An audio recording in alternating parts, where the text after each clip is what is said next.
it's going to be a rather interesting stream tonight. Now, Count Dankula released a brand new video. And this video is a topic that many people don't, I mean, a lot of people get into, but don't really understand the depths of it. Because when people think about lost media, it's rather unfortunate that a lot of lost media that is, well, I guess fortunate to make it a more palatable, interesting hobby, if you will. A lot of lost media that people would be interested in would be, lost media like TV shows or old animations, old YouTube videos, typically innate stuff. A lot of nostalgia mainly, or that one thing from childhood you just can't get out of your brain that you saw somewhere, but you don't remember the name of, and you don't know how it came about, and no one knows what else it is, and it becomes a giant manhunt. Usually it's cutesy stuff like that. However, lost media also entails media of all sorts. Now, when we talk about lost media, you have to remember that media that can also be considered lost media is often illicit to view or own. It can be. Because more often than not, evidence should be destroyed or confiscated by police force if it is a heinous crime that was caused by it. However, a lot of lost media would involve darker topics, whether it be crime. I mean, when I say crime, that's overwhelming, but you know what I mean by this. Snuff films, rape, murder, down to the worst of the worst. But if we're to be considered lost, it is generally mean to be generally lost. And Count Dankula released a video on lost media. Now, based on the thumbnail alone, I bet you that what he's going to talk about is the usual darker versions of lost media. Stuff that I am aware of. Because Dankula is going to probably toe the line of, like, we want to talk about stuff that was once accessible or could have been accessible, but was not illegal to view or own, which I believe he would have done because Dankula is smart enough to know this. Because, like, his audience will try to search shit up. He's not doing a fucking Plague Moth, who is an absolute degenerate, well, I guess you could basically say pedophile at this point. Sick fuck. Dankula is, in regards, talking about lost media that is going to be a bit hard to listen to, but stuff that is known. So, without further ado, Count Dankula, you are not allowed to view these videos, aka lost media. It's 2 a.m. and you just got off of a long gaming session with your friends. You got a few wins, you had fun, and you're feeling satisfied with the amount of slurs that you managed to say per match. It's a real shame, though, is that being so busy in my teenage years and adult life is that I haven't had time to even have these gaming sessions because I don't get home until 10:30, and then I stream. I stream for my channel here. And I also do video editing and video creation. And the problem is when I do most of my gaming here on stream, and I generally like single player games, though I am looking to dabble my way into Forza and actual racing games. I am a mechanic VTuber. I can tell you a lot about stuff. You guys have known my long-standing interest in cars and automotive history. The problem is, though, is that being on stream, as I have to watch my tongue, because if not, I would have been just... I mean, people just say, oh, bro, I could be a real shit talker, edgy bro, on, like, the old days. No, it's like, I was one of those kids that would have been a squeaker if I had not had a mic in Modern Warfare and Halo back when I was playing at my friends' houses back when I was a child.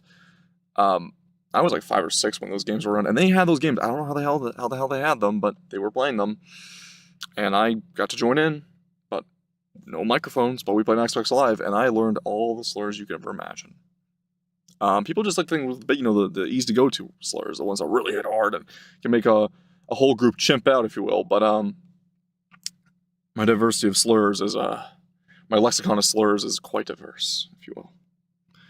However, being on stream, I have let a few go, but I have to be mindful that I do not do that. Not as like a business or anything, just more so of like people will say you're afraid to get monetized or demonetized or banned, but it's not really the pay loss I'm worried about. It's just I just want to give some entertainment for some people, and getting constantly banned all the time and being ran off platforms, it's just not going to work like that.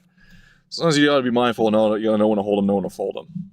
But when I get really pissed off, I can really let it go, and Jack can attest to that.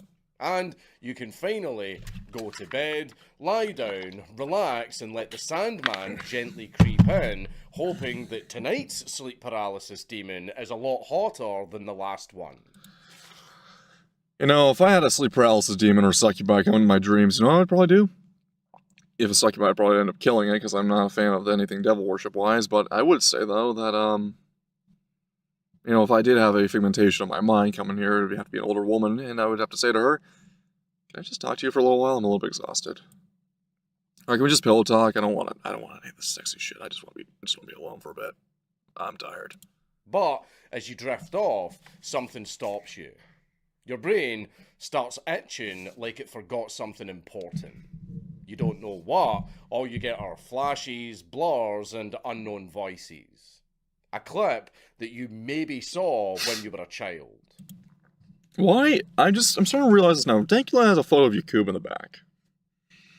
Our Father in heaven, hallowed be thy name. Why again? The hell am I fumbling words today? Some half-rotting memory from the internet's early days, buried under years of memes, trauma, and very disappointing early access launches. Yep. You toss and turn for hours. Then suddenly, your eyes snap open. Wide, bloodshot, and horrified. You remember it. But was it real? Did you actually see it?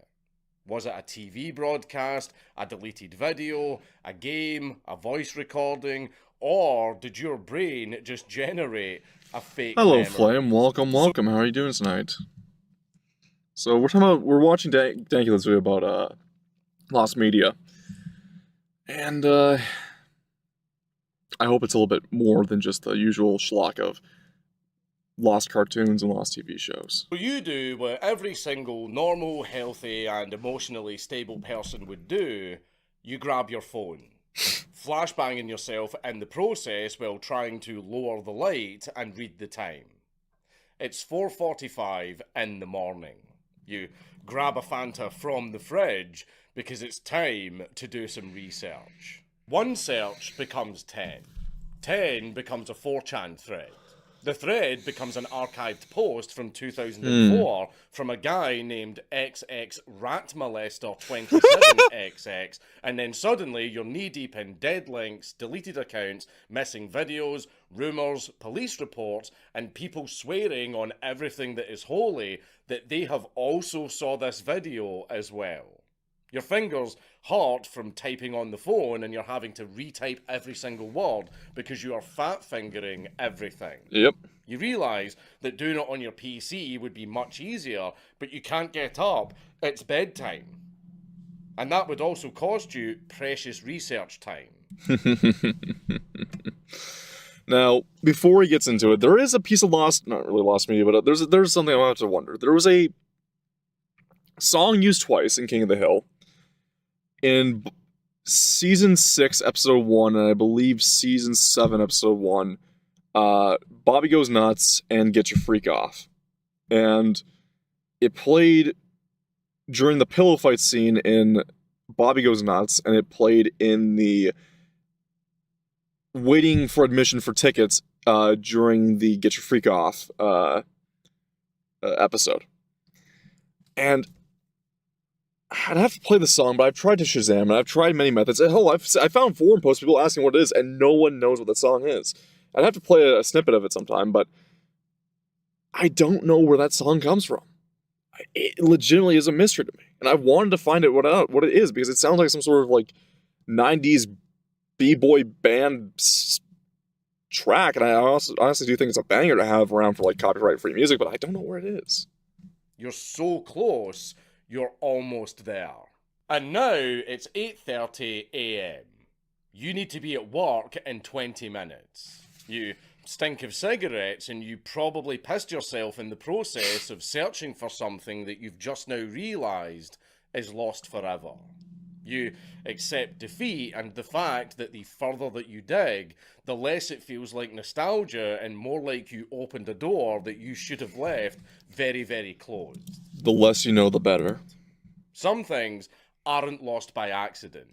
Some things are left hidden, sealed, buried, or destroyed because for good what's reason. on them wasn't funny or nostalgic or meant for public consumption. See, the whole story and allegory he was leading up to would be the typical thing that most people would use to find cartoons or shows from when they were kids, or from their teenage years, memory held from something they saw on TV, or as a video game, or like a promo or something like that. Just something they would remember.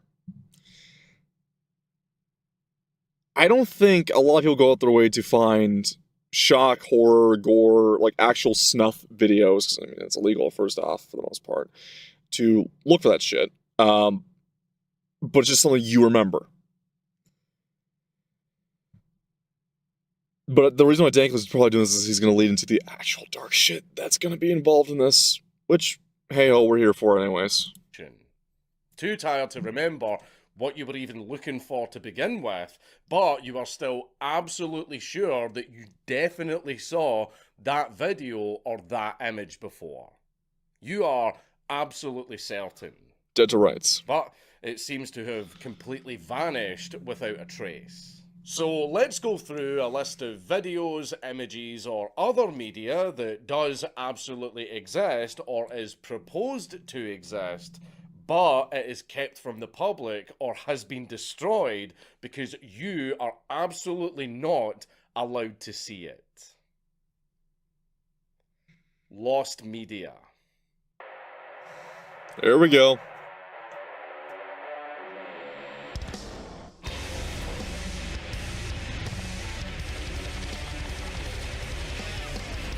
So with Dankula, as I've said many times over, doesn't matter what type of ad he has, I am going to sit through it because this is a new video by him, and I should not steal the ad revenue from him. Absolutely, he deserves it. So use all of his codes and use all of his affiliate promos just to give him some money. Stop looking at my screen. Plus, it's pretty funny too. I take my privacy very seriously, so I don't want you, the government, or any other ne'er-do-wells looking at the websites that I visit. That's why I use Surfshark VPN, or virtual private network. Non-tank, just on me to shit talk Surfshark. And what I found personally is that Mulvad is the best option for a VPN for encrypted VPN services. Not the best. I mean, there's nothing truly encrypted, but if you want something that's far more safer and better, actually far more cost effective, Mulvad's the better option. Just run Mulvad. Network encrypts your data when you're connected to the internet to hide your activity from trackers and snoops, and allows you to connect to servers all over the world. Such a service is essential on public Wi-Fi, where absolutely anyone could be watching, and Surfshark's no logs policy means that even they can't see what you're doing. So the only person who knows what pony sites I like to frequent is me. And of course, you can use Umamasume, I hope, right? Your VPN to access the different libraries of streaming services across the globe. But did you also know that you can use it for shopping sites? Okay. For instance, Dick's Sporting Goods is only available in America. Which is a shame because all of you know how much I love Dick's. His fucking writers put this in here, didn't they? But all I have to do is set my VPN to an American server, and I can browse to my heart's content. Ooh. But that's not all, because Surfshark also provides an antivirus. Nice. Which regularly scans my devices for anything nasty and notifies me if any malicious files are downloaded. Good. It's like ivermectin for my computer. Those ponies won't be giving me worms. I'm sorry, what? And the best part is that What ponies are we talking here? Surfshark's antivirus also prevents unwanted programs from accessing my webcam. So no one can see me pogging as Ponyville is safe. No!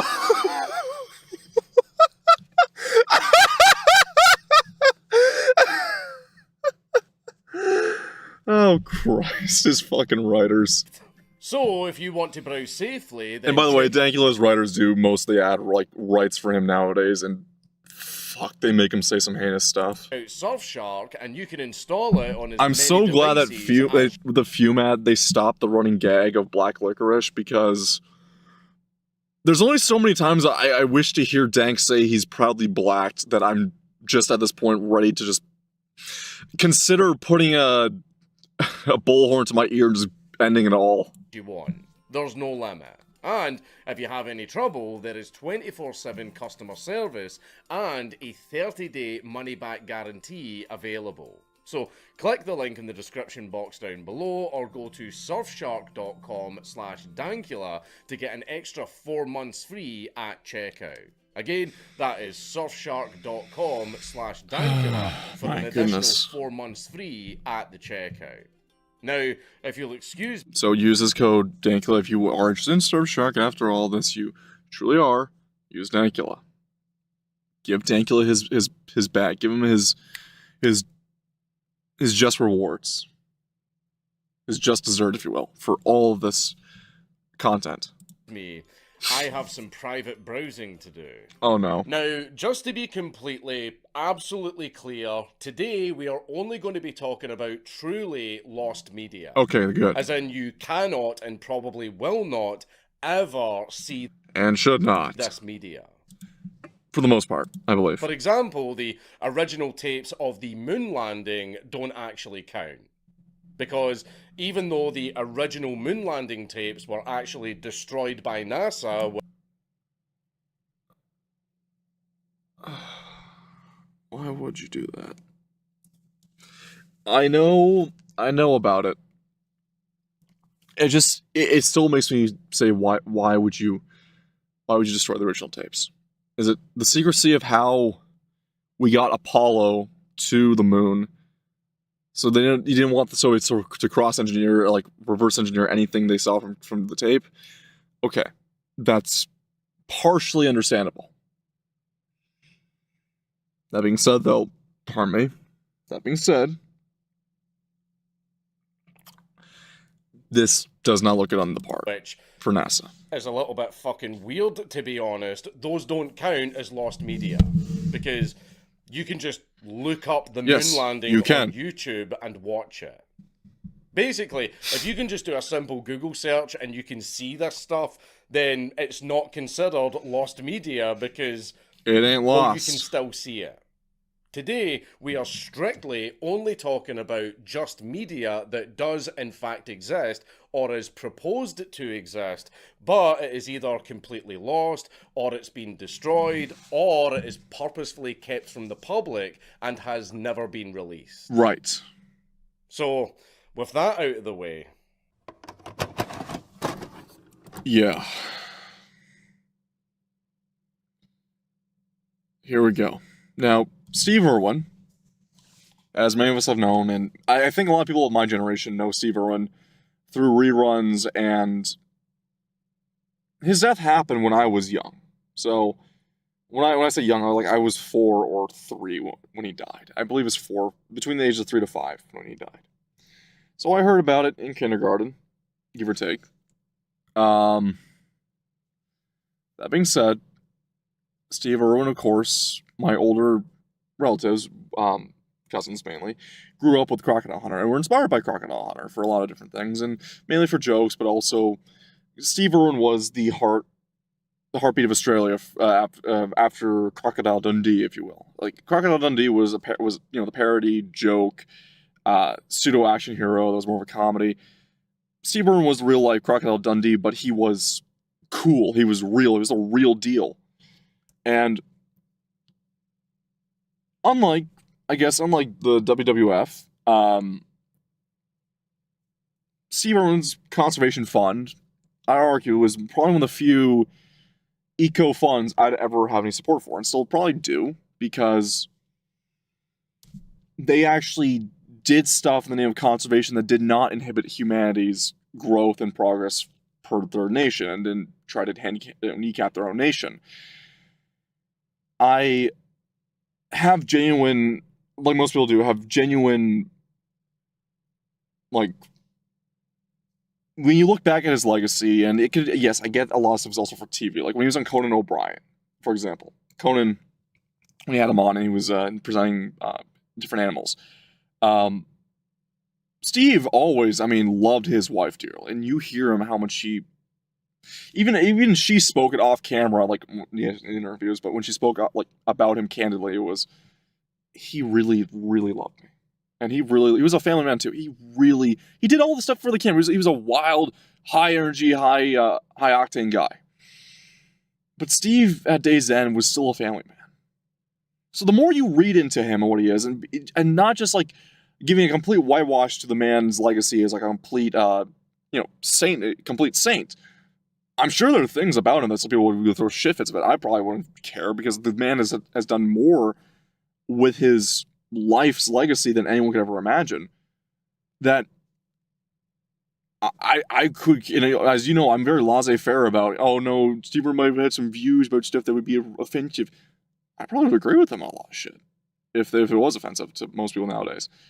But Steve was the gatehood to when the world was basically trying to close in around children to like, you can't go outside, you can't interact with wildlife, be safe, and then 9/11 happened. Steve was the kind of like the shining light of the world is dangerous, yes, but it is beautiful as well, and you should go and explore it and see the animals that we reign above, but we should also protect at the same time too. And he was also like, he was very informative. Like, yes, I do wrestle with the gators, with the crocs, but they are animals. Don't do this. Don't do what I do, but I'm also not harming them. I'm showing you, I'm giving you a good example of how they live. Steve was that man. And I mean, what more can you say about the guy? So let's start off with a real gut puncher. And the one that I wanted to start with because I actually remember this one from when it happened. Yes. The only known fatal stingray attack to ever be captured on camera. Steve Irwin's death. Steve Irwin, the crocodile hunter, better known as the only good thing that ever came out of Australia. Arguably Men at Work, Holden, Mad Max, the original trilogy. Fucking hell, I know there's a lot more. Ballpoint, which is a great little Tasmanian punk band that I really liked. Let's see what else there was. Big Les, fucking love Big Les show. That's another one. Super V8 Racing. Let's see, Jordan Cox and the Improved Production Racing. I mean, yes, I'm going off motorsports here, but like Australia, the Australia that I knew, I miss. Much like the Canada I knew, I miss. But anyhow. Steve was a khaki-wearing Australian zookeeper, conservationist, and TV personality Yes. who exploded in the late 90s with his absolutely zero-fear method of screaming crikey while wrestling with something that would make me personally literally shit my pants at just the very thought of even sharing a continent with the fucking thing. It was gators and crocs. And yes, crocs are different from gators. Dankula had a video too, I believe I should watch on this channel, where it was the killer alligator of what's the Congo River? I forget his name now, but he was the man-eater. Like, they had an appetite for human flesh because during massacres of the many wars waged in the Congo, bodies would be just dumped in the river, and that led to crocs gaining a certain taste for flesh. Kind of like all the man-eaters of Savo, the lions that were eating the Indian workers, gained a taste for flesh because of, let's just say, basically guardsmen, when they were building the railway, would shoot off attacking warriors of the African native plains, and the man-eaters would find these corpses, and while lions are not scavengers, they would find these dying men, and they would just eat them, and they got a taste for human flesh, and that's when the man-eaters of Savo came about. On the day, also, of course, lions are very prideful and territorial. Steve Irwin would cuddle with crocodiles, get nose close with venomous snakes, handle sharks, spiders, scorpions. Basically, if it lived and it wanted to kill you, Steve Irwin had the urge to go up and touch it and call it beautiful. Yes. And I believe Steve Irwin, just on a tangent too, this is tangentially related to Dankula, because Dankula's first video I ever watched by him Actually, second video, because the first one was the roof Koreans. Not on this channel, but just in general. The second video I remember of Dankula was the bum hunt, was the bum fights. Bum fights was a...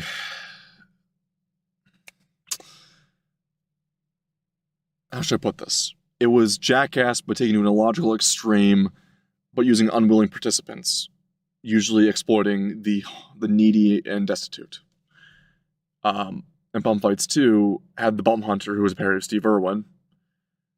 On top of that, the diving for crack scene, which was literal crack rocks at the bottom of a pool, and getting crackhead homeless men to swim for crack rocks. It was very felonious. Also known as my dating strategy. Why do literally all of them have BPD? But don't tropical frogs, like poison dart frogs and the like, have bright colors to ward off predators or possibly, things that would kill them? Because, it's a sign of like, hey, I'm venomous, don't, poisonous, don't touch me. Yeah. Dankula, why are you going for the girls with the shiny, colorful hair? Anyway, Steve Irwin doing that with that golden retriever smile of his made millions of children and adults, including me, fall in love with animals that most of us would only approach while holding a Bible and crying.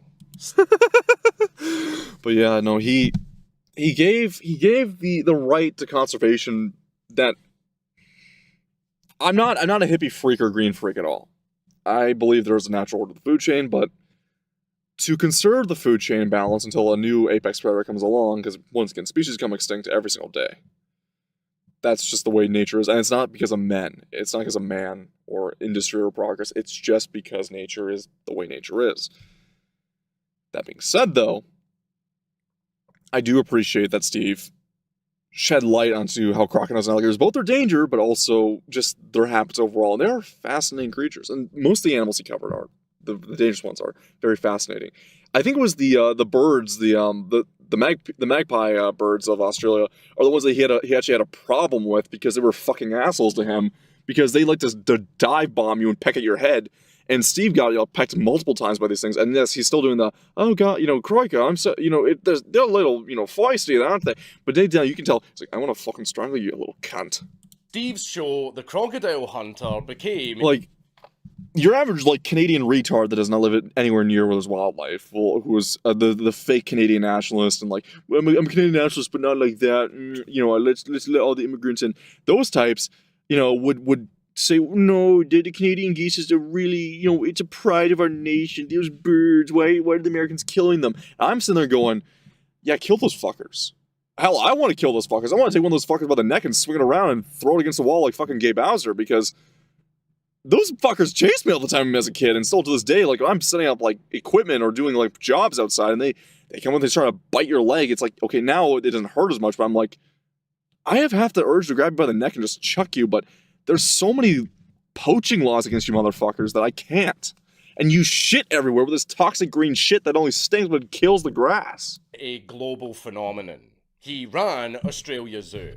He rescued and rehabilitated animals, and he pushed conservation harder than anyone else I can think of, except maybe David Attenborough. Yeah. And David Attenborough only got that notoriety because he was around for so long. Steve wanted to do this thing from the ground up with his crew and get producers for this thing. He wanted to do everything on the ground himself. Attenborough would do the voiceover for the job. And because Attenborough's been around for so long that he was just able to do it. Steve was basically the closest thing we had to a superhero whose powers were to poke nature and then live to tell the tale. Exactly. Until one day, he didn't.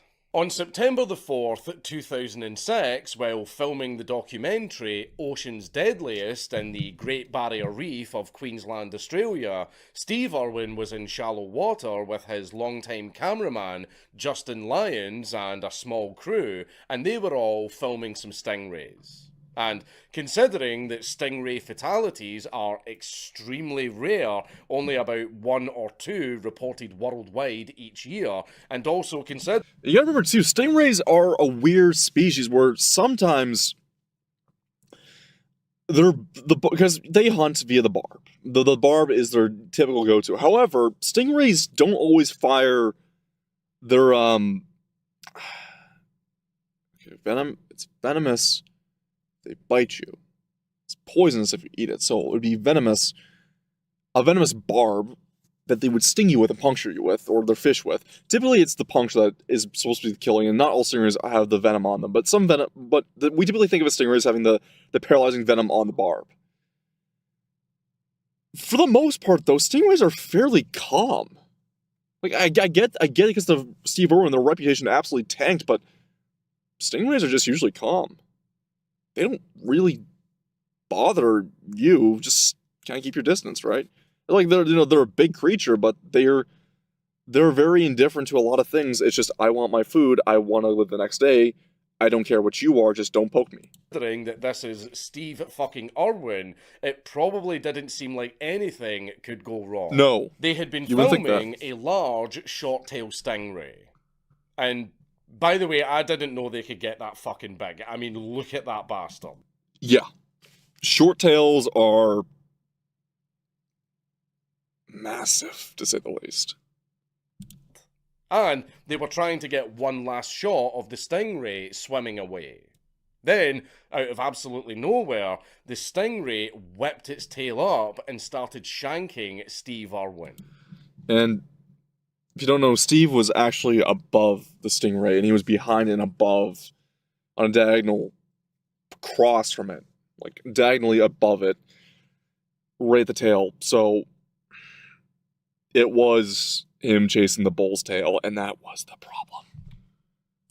Not once, not twice. Lions described it as... And, by the way, if you actually have seen stingrays hunt for food, they don't go for 2 strikes. Their tail moves like a piston, essentially. It's got, like, kind of like a type... What is it? Not a typewriter. Oh, fuck. Typewriter wouldn't be a bad idea. What tool is that? I'm trying to think of it. Not like a Dremel, but it just it will. It's like a rivet gun, essentially. It's just it pops multiple times in a massive gyrating like quick motion. Not gyrating because it's not spinning up and down. You kind of get what I mean, right? I know a vtuber would bring up a toy that she would be using on her Fansly stream as an analogy, but I myself don't fucking know how to say it. Like, maybe an electric hammer, if you will, but like electric hammer only fires off once. Basically, pile driver. I guess maybe. There we go. Jackhammer. It'd be like a jackhammer. It fires like a jackhammer. That's what I'm looking for. It'll fire off like a jackhammer. Just pop. They don't sting once. Hundreds of times in seconds. Yes. And the barb the Julius Caesar right treatment through Steve's chest, right into his heart. Yeah. And the cameras were still rolling. And barb, by the way, it's not a stinger. It's not a single thing. It is a barb, and a barb has 2 parallel hooks to it.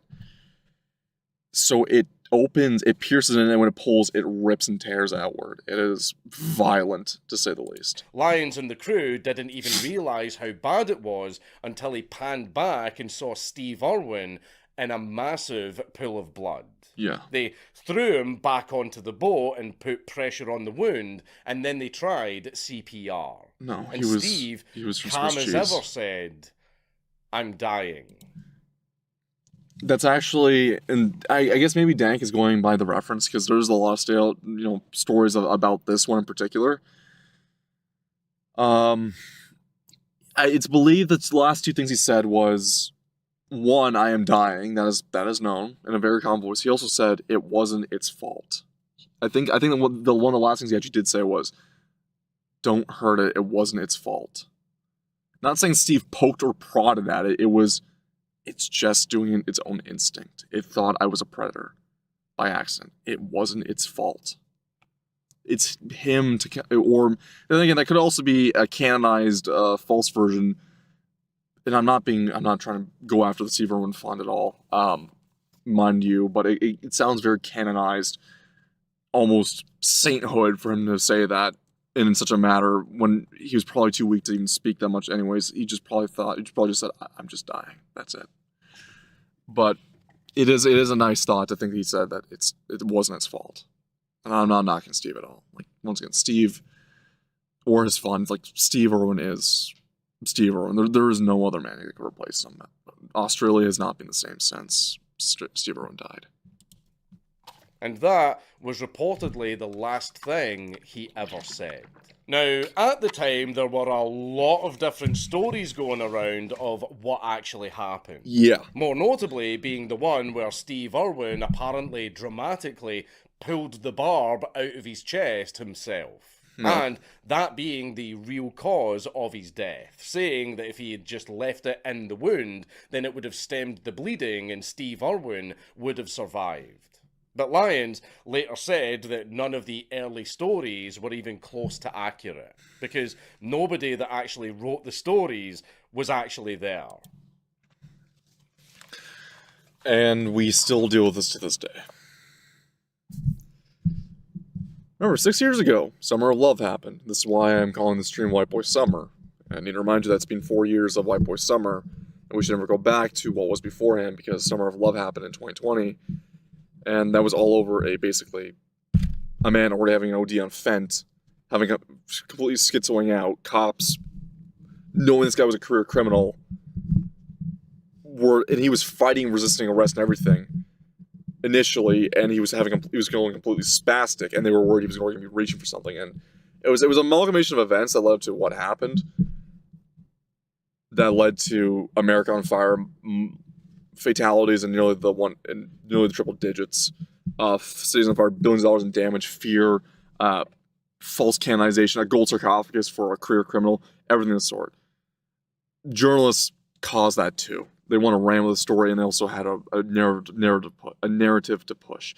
And by the way, a lot of other conservationist places behind closed doors did not like Steve Irwin, because Steve Irwin was getting all the attention, and Steve was doing what they wouldn't do.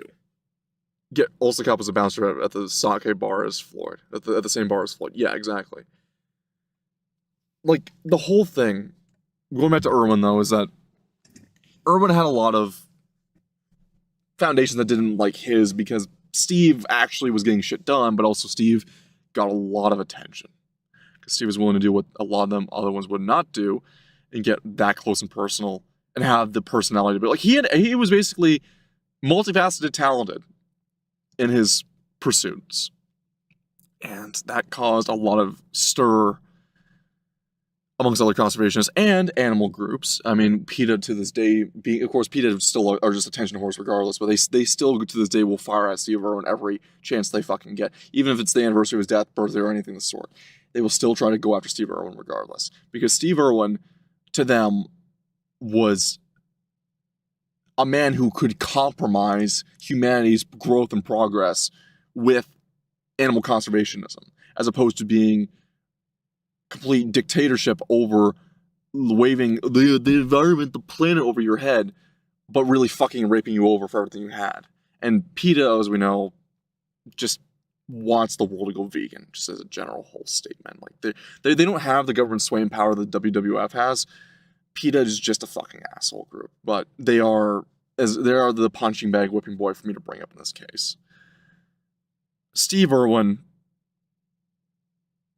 natural. What does this have to do with a journalist? Well, because Steve Irwin is also a figurehead, and this was tabloid journalism to the peak max. And anything sensationalist to get at Steve Irwin would have just been great, because it would have been both a heroic death of him heroically ripping the barb out, but it was also a foolish thing for him to do. Steve would have known not to have done that, because Steve was also trained in multiple forms of CPR and to deal with these types of animal cases. Plus, stingray barbs do not break like a fucking bee sting or a bee's stinger. They stay with the stingray. They are very tough. So, to say the least, I once again, with anything journalists have to say, just shut the fuck up for the most part. The only people that Because like right now we are dealing with journos that basically, and also blacktivists and black racists and black supremacists that have the Carmelo Anthony thing going on right now, as they literally try to rewrite what was happening in the video and try to rewrite like everything they saw because that boy didn't do nothing. Yeah, the fucking baboon lip motherfucker. But that's another story. We're on Dankula right now. saw what happened were Lions and the film crew. But you know, journo's gonna journo and they're just gonna pull shit out of their arse like they always do. True. The footage immediately became some sort of forbidden holy grail. Multiple cameras were involved, but the actual underwater footage is the one that everybody talks about. Because, according to Lions, it's extremely graphic and disturbing. The authorities grabbed all of the existing copies during their investigation, and in 2007, after the investigation was concluded, these tapes were all destroyed to prevent them from leaking to the public.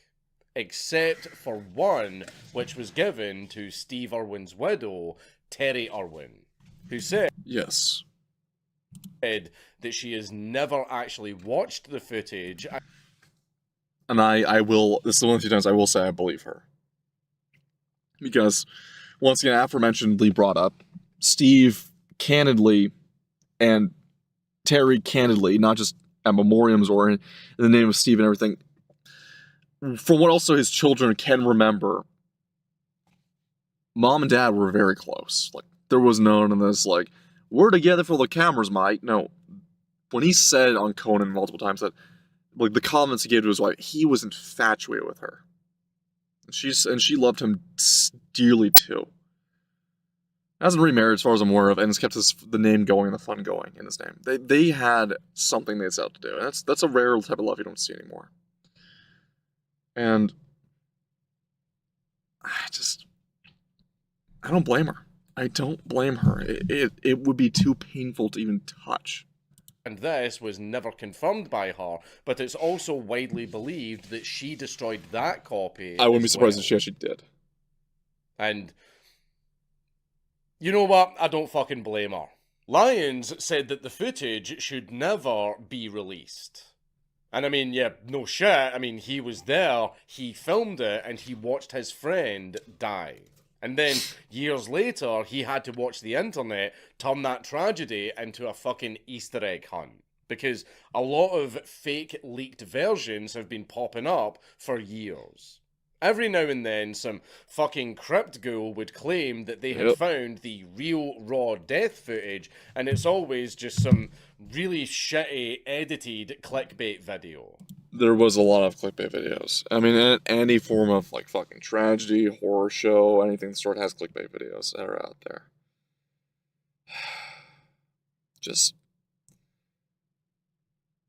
In general, when it came to, like, things like Steve Irwin's death or whatever, I mean, Steve Irwin's wasn't my case, but, like, when it came to a lot of those, like, the morbid curiosity of, oh, this video has this, like, okay, maybe the best one I can think of is when it's a shock video that you heard of and you did see one time by accident.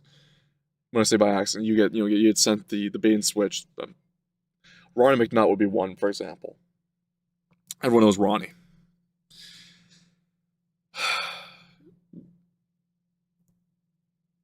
People will make fake replicas and everything the sort of such cases. And it's heinous. Because even clickbaiting such a tragic death is just, I think, grotesque overall, personally. It's not illegal to say, per se, it's just very, very poor taste and something I won't even do. For as fucking edgy as I get into how dark shit I say all the time on stream, how much I laugh at for dark stuff.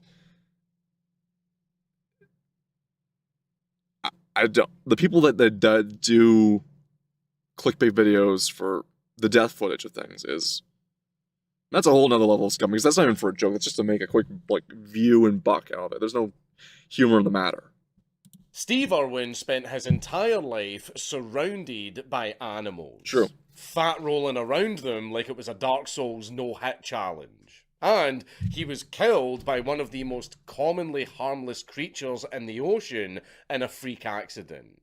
Lyons even commented later that he believed it was never going to be a croc, a shark, or a snake that got Steve. Because Really? Steve was just too good with them. Yeah. Which makes this even sadder. Chubbuck.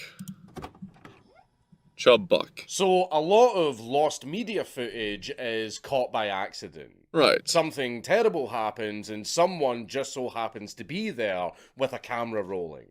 But that is not always the case. Sometimes the horrible thing that gets filmed is intentional. Most of the time, it's for the sick satisfaction of the person filming it, but in some cases, it's to send a message. There is many of these.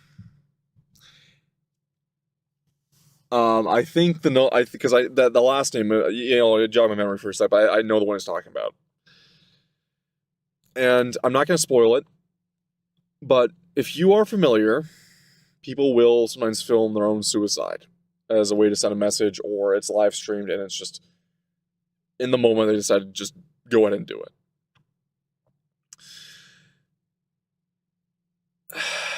I brought up Ronnie McNutt beforehand, but if we're going to talk about like TV once, I believe, because I know this one's about what it is, I know what it's going to be about. And it sounds like I pre-watched it. No, it's because I know a lot of these lost media and tragic tales.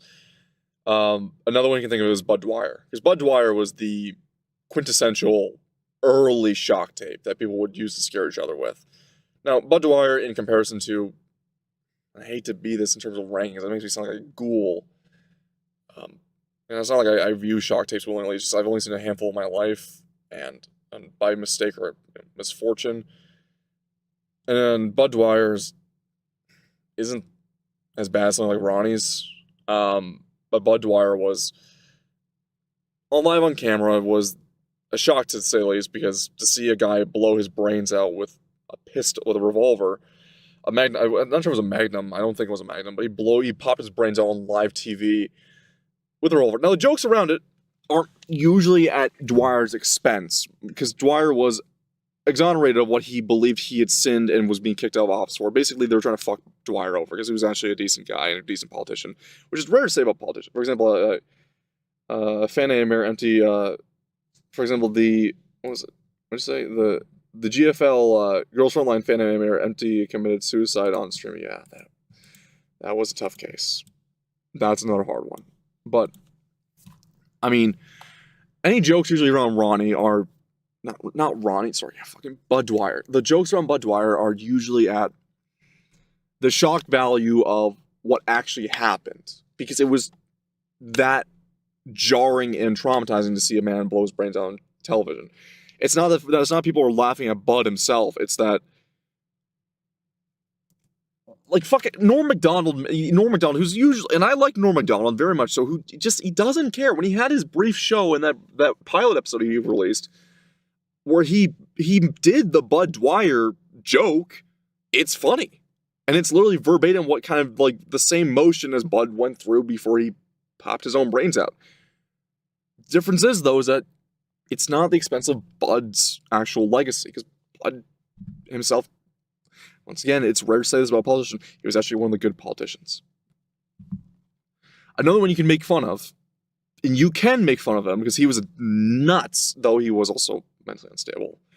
But he was about to invoke real harm, would be Bjorkstalker. Because Bjorkstalker, Smiling Friends, literally paid homage to him in what was led up through the Hobbit episode. The way I can describe it as, because that's what Bjorkstalker did to Bjork, the singer. Sent a bomb that was thankfully caught before he got anywhere near her. You can kind of make fun of Bjorkstalker in a way, though his mental illness is very much there. Like, he was gone. He was gone. But this one I know about. And it's a similar tragedy level as, I think, Bud Dwyer, but it's also hard to digest simultaneously. And it's lost media for good reason, because sometimes live on broadcast and news channels, there are things that will happen. There's been cases that I've watched videos on, and this is usually covering after the fact, like those like countdown lists, like dark things happen on television, and it was like how a South American news broadcast basically recorded a girl jumping to her death. And was basically recording the whole lead up to her suicide attempt. There's a lot of these things that happen, or like the tragic helicopter crashes of like of certain like news channels that get that, you know, when that shit occurred. It's tragic. This one is one of those. And one such example was Christine Chubbuck. Christine Chubbuck was a 29-year-old news reporter working for WXLT TV in Sarasota, Florida.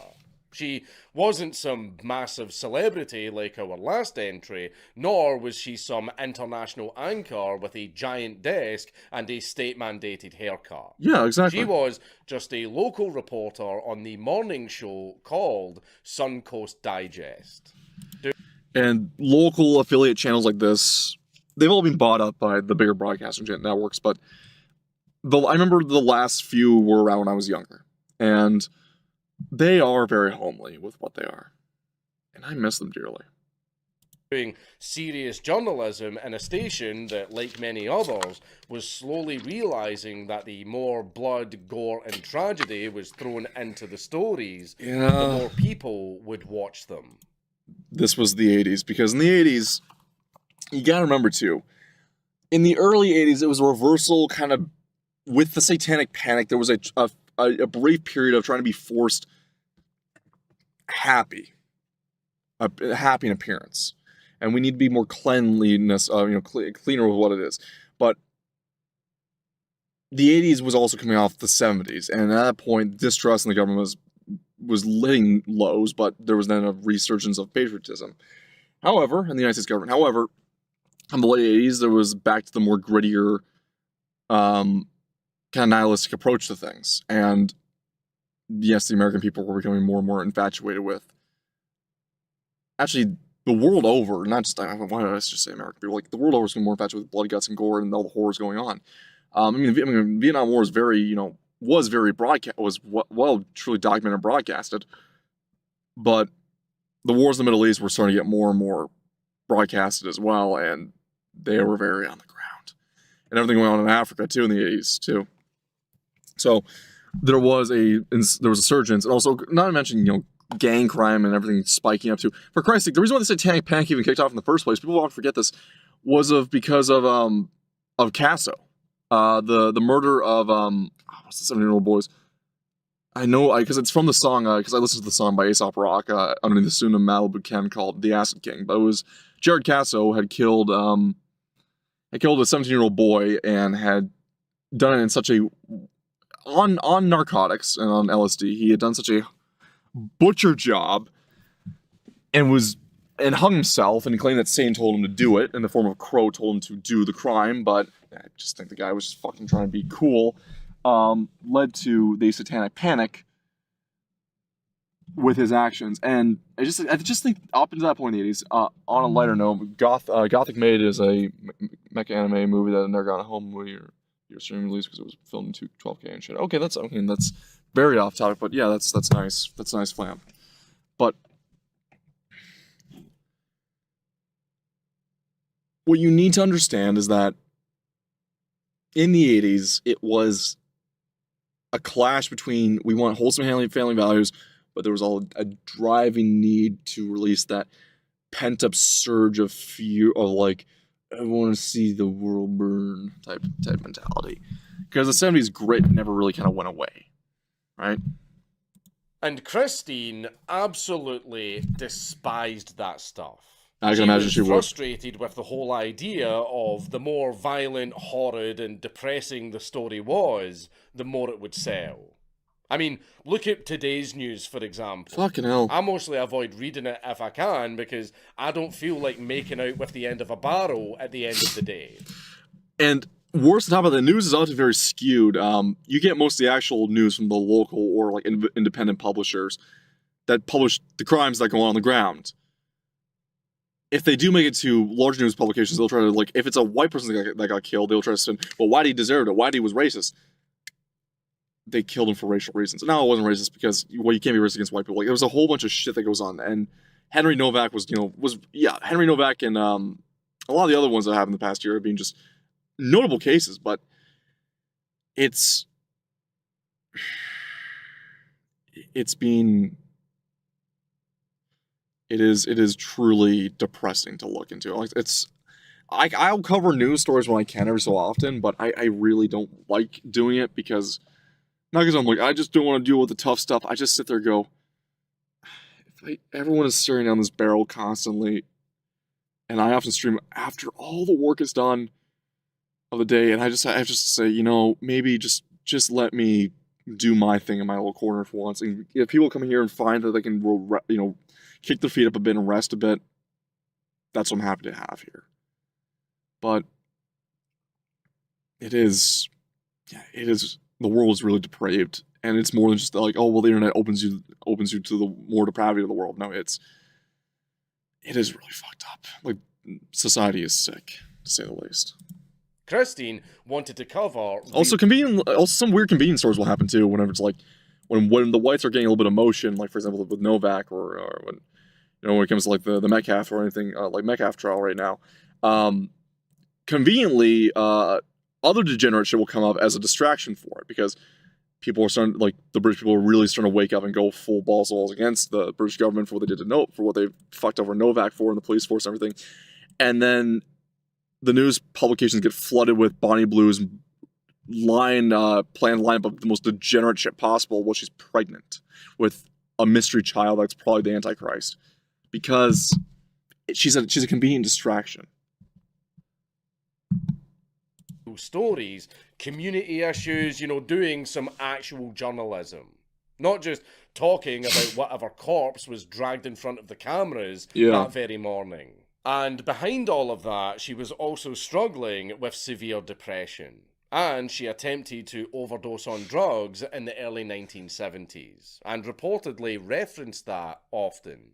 Christine was seeing a psychiatrist a few weeks before her death, and she didn't tell WXLT management about it or her suicidal tendencies, because she was afraid that she would be fired, because apparently even a mental health crisis needs to go through office politics.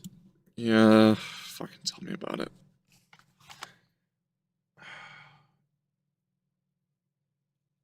I don't talk about my own cases with it, but just putting out there, I had one attempt where I had an OD, where I tried to OD myself out. It wasn't for attention. Twice in my life I've actually tried to take my own life, but that's not either here nor there. That's not a cudgel. I'm not looking for a hog box. I'm just pointing this out as a reference point. Some shit is, or like known, even though it's supposed to be confidential, if someone in fucking HR finds out that you have this shit, they spread that shit like a wildfire and use ammunition against you, because women are fucking bad bitches. They're witches. None of them, they're witches. They're succubi witches. And my chronic depression was very much known, and that was fucking god awful to deal with.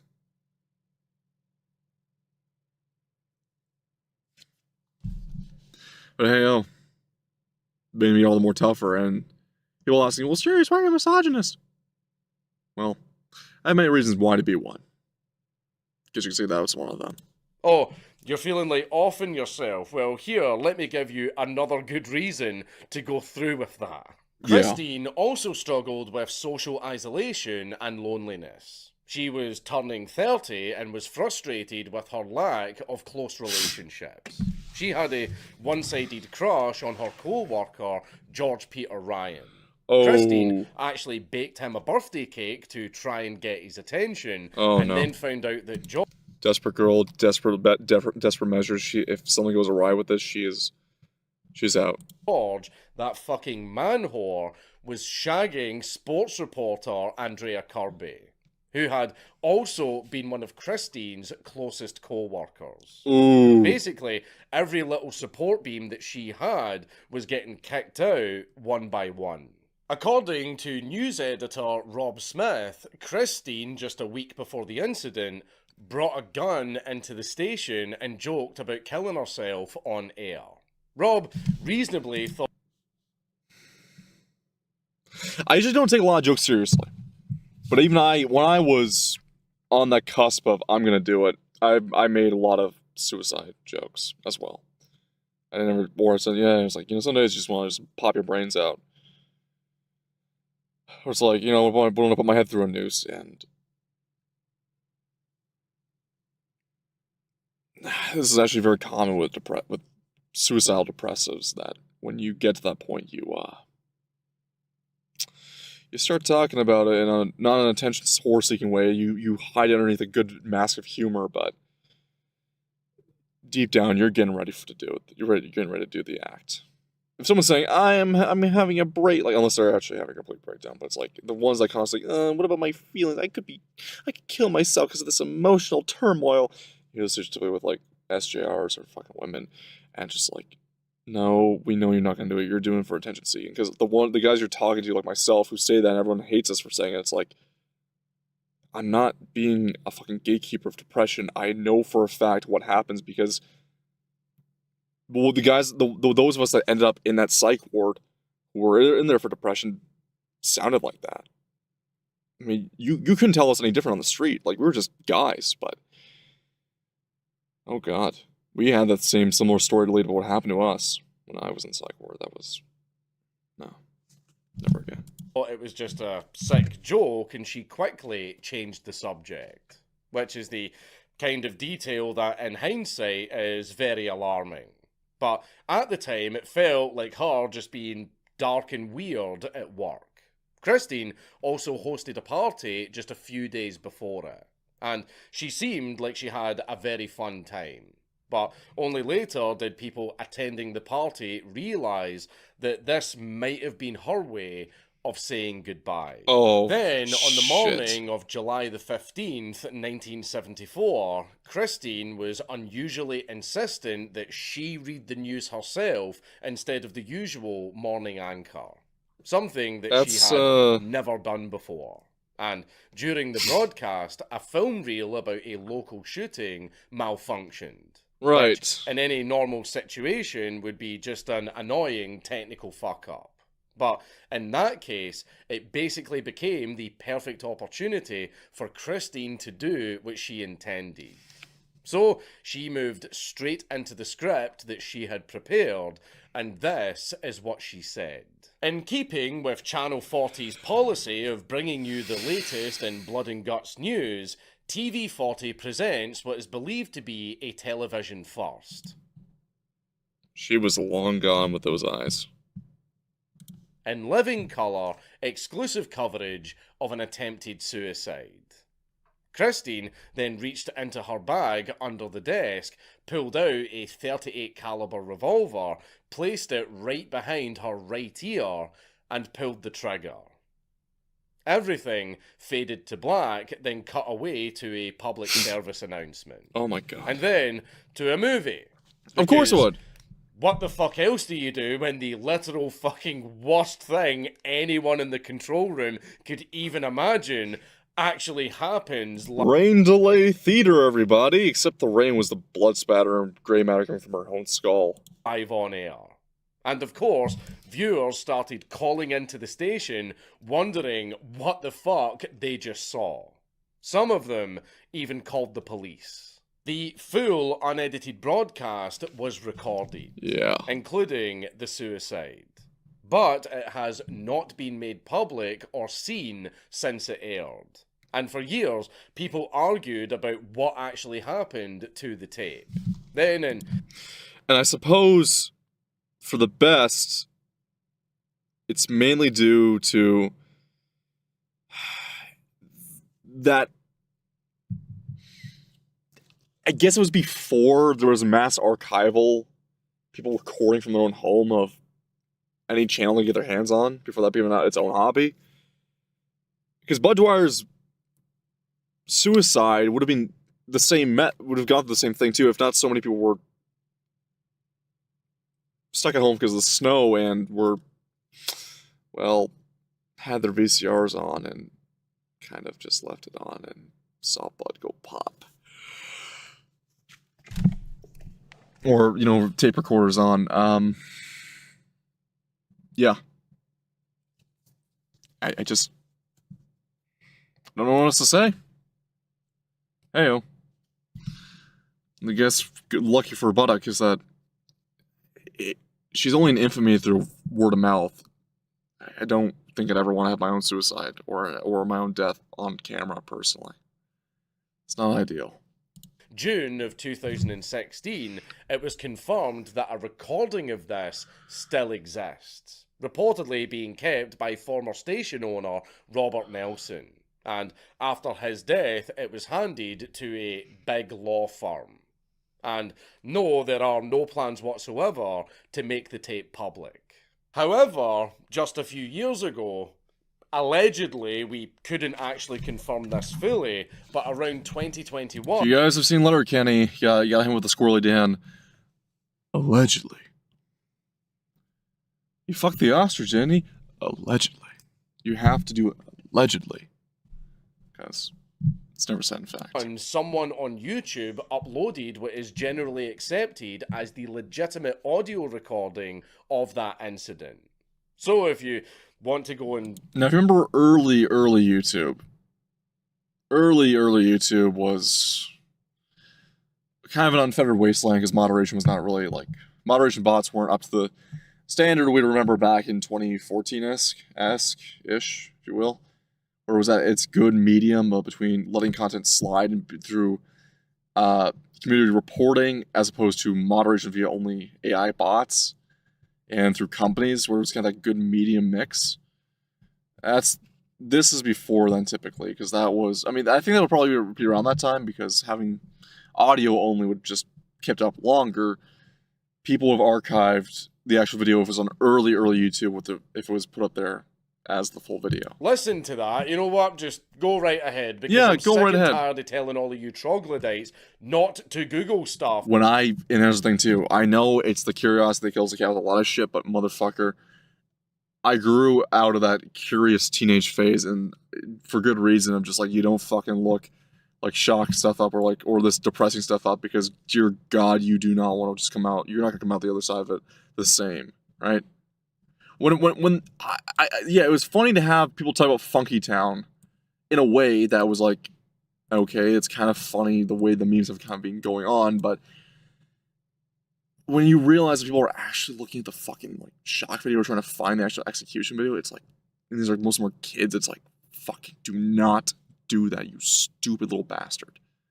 Just do not do that. And then I see all of you crying in the comments going, oh, I didn't listen and I Googled it. My brother in Christ, I'm telling you not to Google it for a fucking reason. But one thing to make Habibi, my son, my brother in Christ, I told you with no uncertainty into what I said, do not look that shit up. I told you to not look that shit up, but you did. But you did. Absolutely clear before you all go looking for that. And then again, it also became, it's not, what's the effect called? Barbers, it's like the Streisand effect, right? This audio is that the audio could possibly be fake. After all, people were faking the Steve Irwin footage, and we are even going to get into even more fakes just like this later on. So, if you do find the audio recording, maybe take it with a little pinch of salt. As for the real, actual footage, well, that is still locked away, buried, classified, or whatever word is used when the answer is, no, you sick little fucks, you don't get to watch it. Good. And hopefully, it remains that way. Christine's family didn't want the worst moment of her life passed around on the internet like a blunt rotation. Exactly. But of course, fake screenshots and footage have been going around, including one that I found when researching this video where somebody edited a gun into her hand. Look how poorly edited this shit is. Like, this is comedically edited. It would look like a reaction image, not for the tragic effect behind this actual shittily edited photo. To make it look like the video. Yes, I found it on Facebook, and yes, everybody there believes that it's fucking real. Oh god. Because boomers get absolutely one-shotted by the faintest touch of Photoshop or AI. Remember this. Boomers will always tell you, if you go through individual with multiple cross-reference sources that are told through independent journalists online, and you found the cross-reference and the evidence, and there's no plausible deniability to say that this is not true, they will still say, well, was it, what publication was it on? Was it on my BBC or CBC broadcast? What that on the ABC? What that on the ABC? No, motherfucker, it was through this individual journal. I don't believe it then. But you fucking believe Jane Fonda, didn't you fucking cocksucker? Right? All these motherfuckers are stupid. It's like, because they need that appeal to authority. But the same token, too. Oh, I saw oh my god. Oh my god, seriously, I need you to come here and tell me this. Look at this thing. Oh my god, the racing trains on dirt track, is that real? Do you understand how locomotives work on rails? How the fuck can a train slide and drift? Are you fucking retarded? But it says right here. I'm like, basic physics, basic common sense. Apply some common sense to your brain. Apply some common sense to your brain, there. Is this possible? But it could, but not. Is it possible to be caught on camera like this with a large audience? But shut the fuck up, okay? I never want to hear boomers speak. Be grateful you are not put in the retirement home just yet, and you suffer the own consequences that you caused our nation, where you get beaten to death by a fucking Somali caretaker, right? Just slow the fuck down. Aye. See the sheer amount of times my mum sent me a video and I have to reply to her going, Mum, that's not real. Yep. No, Mum, that's not real. No, a cat did not fire a fucking shotgun, Mum. Don Branchaw. Do you like SeaWorld? Oh, fuck. Here we go. Me neither, and I've never been there, but from what I've Neither have I. heard, it is a pretty shit place, and the animal treatment is very questionable. As a humble Scotsman, I have a very deep primal fear of ocean-related stuff, and I don't like to be reminded that 5-ton underwater apex predators do not, in fact, give a single fuck about you. Dawn Brancho was a 40-year-old trainer at SeaWorld Orlando. Right. She was one of the park's most experienced orca trainers with 15 years of experience under her belt. Basically, she was SeaWorld's poster girl. Dawn had wanted to become a Shamu trainer, one of SeaWorld's orca performers. Since a family trip to Orlando as a child, she studied psychology and animal behaviour and actually worked with dolphins before joining SeaWorld in 1994. I just want to pre-emphasize with all of this here is that if you know anything about orcas, I know people always say about how dolphins are so smart and oh my god, these animals are the same intelligence level as humans possibly. Orcas are not only scarily intelligent in hunting, they're also hyper sadistic. Okay? Most animals will rip and tear because they're just hungry and they want to rip something and they need to eat something. Orcas play with their prey. So do leopard seals. But the thing is, orcas fuck up leopard seals. Well, the leopard seals will fuck up a penguin. And, there's that one guy who was basically told us the story of how basically a female leopard seal tried to court him. If I remember correctly, that was kind of also a little off-topic tangent. Apparently, majority of the recorded leopard seal deaths have been women with male leopard seals killing them. For some reason, zoologists will find out that male divers will kind of have a weird synchronicity with female leopard seals, where the female leopard seals will see them as either helpless young or possible mates by accident, and will try to present them with food or teach them how to hunt, depending on which way they swing, and it's just kind of like, what the fuck is going on here? Like the one guy who told a story on, it was like Discovery or like National Geographic's version of TED Talk, it was wild, to say the least. But going back to orcas, though. Orcas are sadistic. They also train their young different techniques, and they will also improvise techniques. When leopard seals are chilling on massive ice, breakaways of ice, or ice breaks, when they're chilling on these massive, ice breaks, the fucking orcas will form a wolf pack and they will swim underneath and break it apart so they can basically get the leopard seal into a very small patch of ice. And then when they hunt them, they don't always just kill them for food. Like if they're teaching them young, sometimes those fuckers will launch seals 50 feet in the air with their tail and do it multiple times over just to fuck around and play with them like catch. It's wild what orcas do. They are absolutely horrifically intelligent apex predators of the ocean. But their attacks are very, very rare on humans. They typically don't bother with humans in the wild. It's captivities where the problem is. And eventually, she became the main person to work with the orcas at SeaWorld. She helped revamp the Shamu show. She appeared in public performances for years and was known as being very enthusiastic and passionate about the animals. Then, on February the 24th, 2010, the whole happy underwater fantasy went straight to shit. This wet fucking arsehole is Tilikum, also known as Tilly.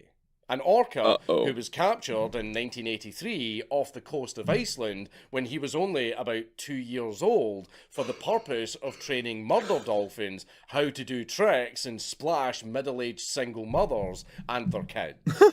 Tilly was first sent to Canada's sea land off the Pacific and then shipped off to SeaWorld Orlando in 1992. Where he grew to be the chonkiest orca in captivity, coming in at 5.7 tons and... That's a big fucker. That is a... And by the way, Dankula is saying this, I believe, in metric. It's 5,700 kilograms, right? Or at least I think he might be doing it. Let me see. How big did Tilikum get?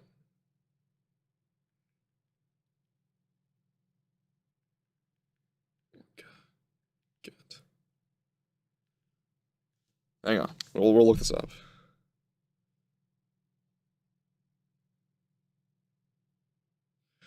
Tilikum was the largest orca in captivity, measuring 22.5 feet, 6.9 meters, in length, and weighing approximately 12,500 pounds, 5.7 kilograms. Tilikum weighs 4 of my Volvo C30s in one pile. He fucking weighs that much. He's a big fucker, alright.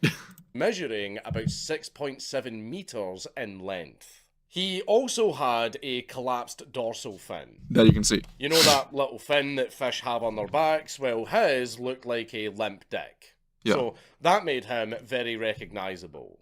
And his name, Tilikum, means something like friend in Chinook language. Which is very interesting because I didn't know that heavy lift tandem rotor military transport helicopters could speak, never mind, have their own language. But anyway, Tilly is very cute and adorable until you learn that this fat fuck has been involved in 3 out of the 4 captive orca fatalities to have ever happened in history. 3 out of the 4.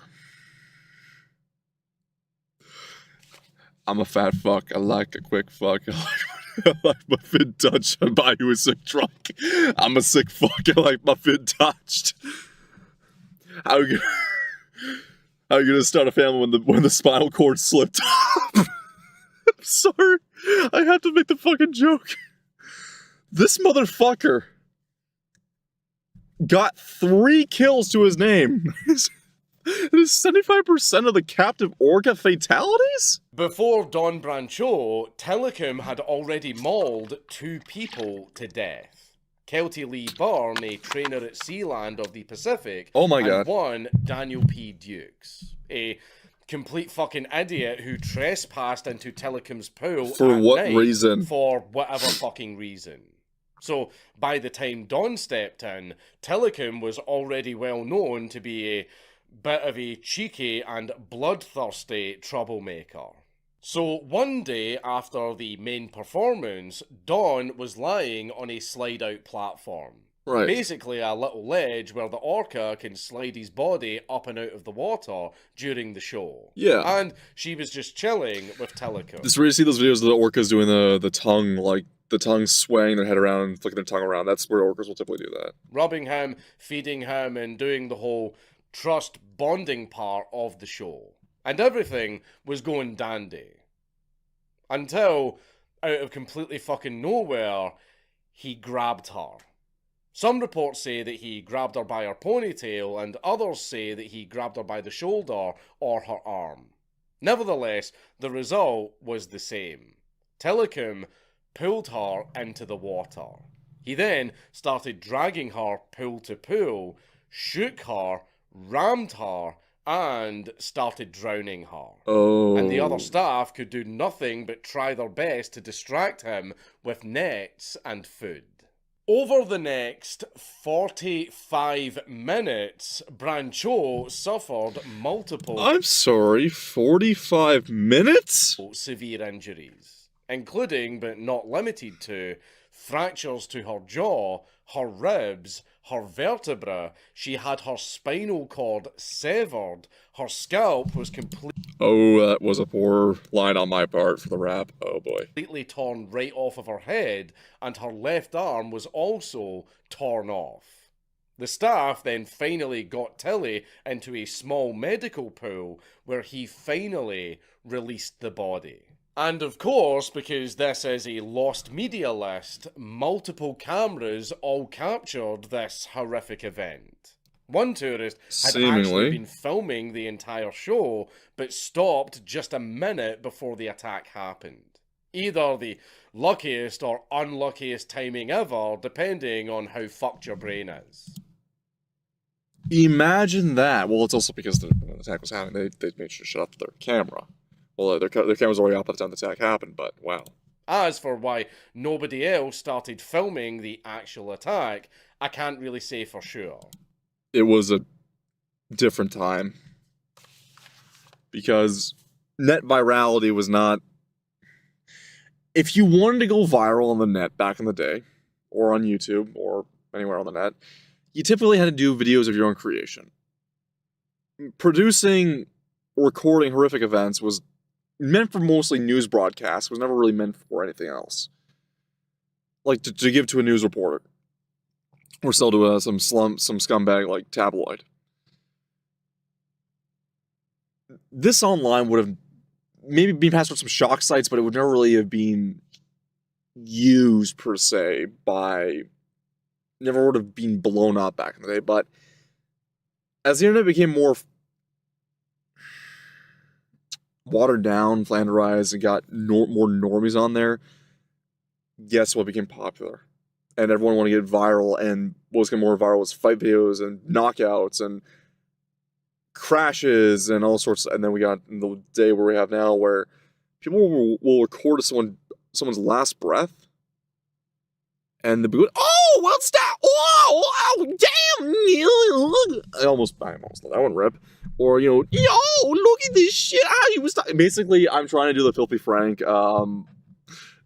Black people internet zone parody voice, but the stigmata stays true. I mean, people just will fucking record anything, no matter how horrible it is, before even assisting. How many cases have we saw people pleading on the ground, begging for help, and you get someone recording like, "Oh, look at this!"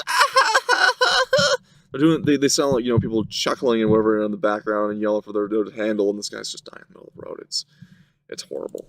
Maybe it was because this was just a different time where people didn't immediately pull their phones out and start filming whenever a horrible fucking event starts unfolding right in front of them. But I can also guess that by the time anybody realised that her being violently dragged under the water wasn't part of the show, the staff had started yelling and blocking the view. Also, again, this was in 2010, where a person's first instinct to a tragedy was, "Holy shit, call for fucking help," instead of today's, "Holy shit, my TikTok viewers are gonna fucking love this." Yeah. SeaWorld's own surveillance and show cameras did capture the entire attack in full. but investigators from OSHA immediately seized the footage. Portions were used in the legal case and later in the 2013 documentary Blackfish, which yeah, it's Sundance. Fish. Some related footage was used, but very, very heavily edited and censored. Not the full... For a Sundance documentary, that is actually shocking. Because Sundance... Oh, welcome. Victory for Hyperborean space stoners. Hello, Blanket T. How you doing? We're talking about, we're watching a Count Dankula video here, unfortunately, as depressing as it is, but it is, lost media if you are terribly interested in that.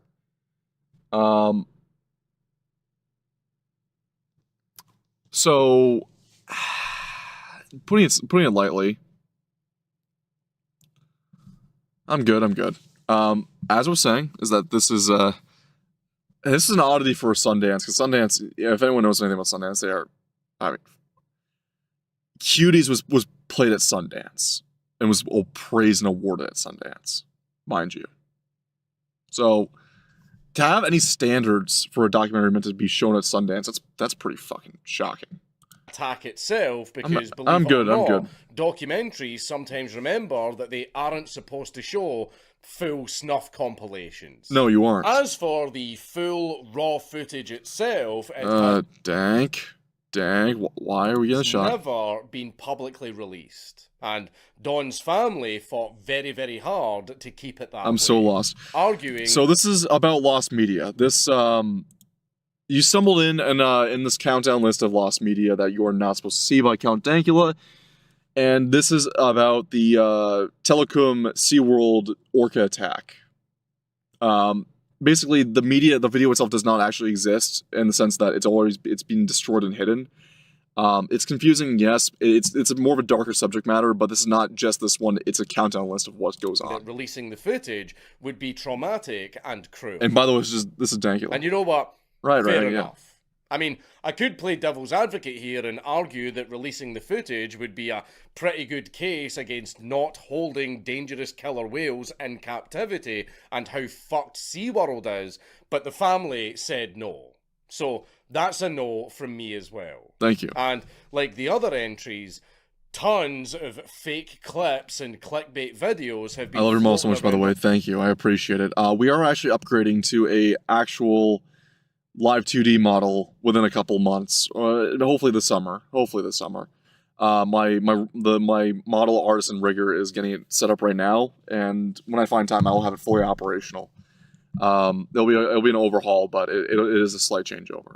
But yeah, we're going from a PNG to an actual live 2D model on the internet for years, but they are all fake, and the actual footage has never been released. The reason that this one became so known isn't just because of the footage itself. It's because of what it exposed. Yes, because... Well, no one was for you. Well, welcome to the Live 2D VTuber world in my Lamali. I appreciate it. I hope to be, it is not because technically I'm a PNG tuber, but until I start doing like hand cams and stuff, this model will be kind of sidelined. Because I tend to do hand cams where I do my hobby of rebuilding engines, but you kind of do like Uo's Lab does with the PNG model, but the hand cam will be just for the PNG model only. The Live 2D model is going to be mainly for this stuff, and my gaming, what I like to do on the stream. Also, this temporary stream background will be changed over. I have one I've been setting up recently. So yeah, there's gonna be a lot of changes down the pipeline. Basically, it's a hobby for me. I spend the money I do have available for it every so often, and I change it slowly, gradually, bit by bit. Right? After Don's death, SeaWorld stopped trainers from getting into the water with the orcas during the shows. It was about time. OSHA actually fined SeaWorld a whopping $75,000. Shout out to the boys at OSHA with the blue helmets. You're really doing the Lord's work with this one. And OSHA can suck my dick. You can't stunt that forklift. SeaWorld appealed that, and the fine was later reduced to $12,000. Oh, how lovely! I mean, we all start somewhere, but I have no. Don't worry, guys. It's all, okay. That's good. Justice has been served. So after that absolute horror show, what happened to Telecom? Well, absolutely fuck all, to be honest. I mean, what are you going to do? Arrest a fucking whale? Yeah. I mean, after three kills that this motherfucker got, I mean, I would have, ideally you would have take the bolt gun and just say, well, be nice knowing you, old yeller, and put him out behind the barn. But same token too, he is a very much endangered species. And by the way, killer whales are like this in captivity because they don't have natural prey to hunt, and they have instincts, right? It's like caging up. It's like popping a guy full of psilocybin and honey packs. Like, he's gonna be horny as fuck. It's just keep him caged up for how many days, and he will fuck anything that moves in that cage, right? Basically, putting it this way, Telecom was an apex predator waiting to strike, and he did it 3 times over. Like, at that point, a 5.7 ton killing apex predator is something you don't want to have around. They did take him out of the show for a year and then brought him back in 2011. Just with a lot more barriers and no trainers in the water. So, am I recording for YouTube? Yes, I am. I do this for YouTube sometimes. That's okay. You don't need to worry. This stuff gets usually left in here, but you're okay. You're okay. Don't worry. He can't drown them to death. He stayed on at SeaWorld until he died from a lung infection in 2017. And by the way, bringing back Telecom after all this shit he did, well, we can always make change his name and rebrand him. No one will know it's him. Telecom has a floppy fucking dorsal fin, and he's the largest motherfucker out there. There is no way you can hide that guy. So yeah, fuck Telly, fuck the sea, fuck SeaWorld, and fuck every single arsehole that allowed this horrible event to fucking happen. West Side represent. Ken and Barbie tapes. Now, let's move on from killer animals to killer humans. 2 of them, as a matter of fact. Okay. Paul Bernardo.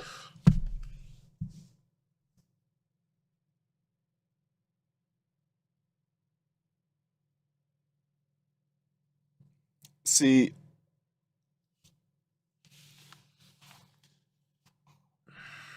okay. Now, if you wonder why I just froze up like this,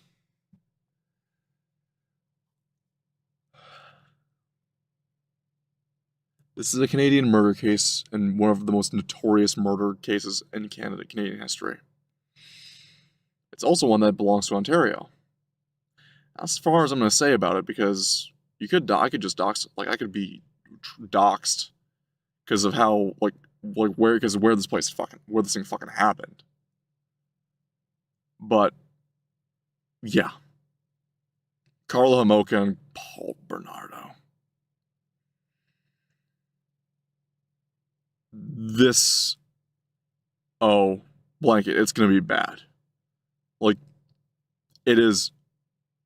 This is the type of murder case that is horrific. It's horrific to the average schmo and to the wine bombs that create their true crime content back in the day. I'm going to say back in the day, but I mean, when it was at its former peak in 2021 and during COVID and during 2020, that when they're sipping boxed wines, they were jilling themselves off to the idea of being Paul Bernardo's Carla Homolka in that situation, because it's like something out of a schlocky dark romance, I guess, novel, except the male protagonist is not a serial killer minotaur with a massive cock. It's a guy who looks like Paul Bernardo, who just looks like an average surfer bra. But this is gonna be rough. This one is rough in particular, because anyone who's from Canada fucking knows about this one. Now, and by the way, when they say lost tapes, I know what they're talking about. And by the way, Hamoka here, she is not a saintly figure in the matter, despite what the story may go along. She is an absolute monster herself. And Karla Homolka, better known by the media as the Ken and Barbie killers. Yes. Paul Bernardo was born in 1964 in Scarborough, Ontario. She was a co-conspirator to the murder and rape. Because it wasn't just a murder. It's not a serial killer. It is a rapist, torturing, sadistic murder couple. Into an already rather fucked up household. His father abused his older sister, and his mother isolated herself from the family due to depression and agoraphobia. And despite presenting himself as a normal and happy child, Paul was already at a very early age developing violent fantasies. And by the time he got into adulthood, he became the personification of Patrick Bateman. That's what I was looking for. He was, if I'm not mistaken, is it Warren Scott Ellis or Warren something Ellis, based Patrick Bateman, the novel version of Patrick Bateman, and I suppose also the women that rewrote American Psycho for the movie based Bateman off Paul Bernardo in terms of his appearance. Because he was, I mean, you saw the original photo of the couple together. They do look like the Americans. Like, he does look like a Bateman-esque character, and she looks like the wife of a mafiosa, but she was heavily involved in the murder, so she enjoyed it herself. They look like that type. They had that phenotype. Handsome, charming, manipulative, and abusive. Yep.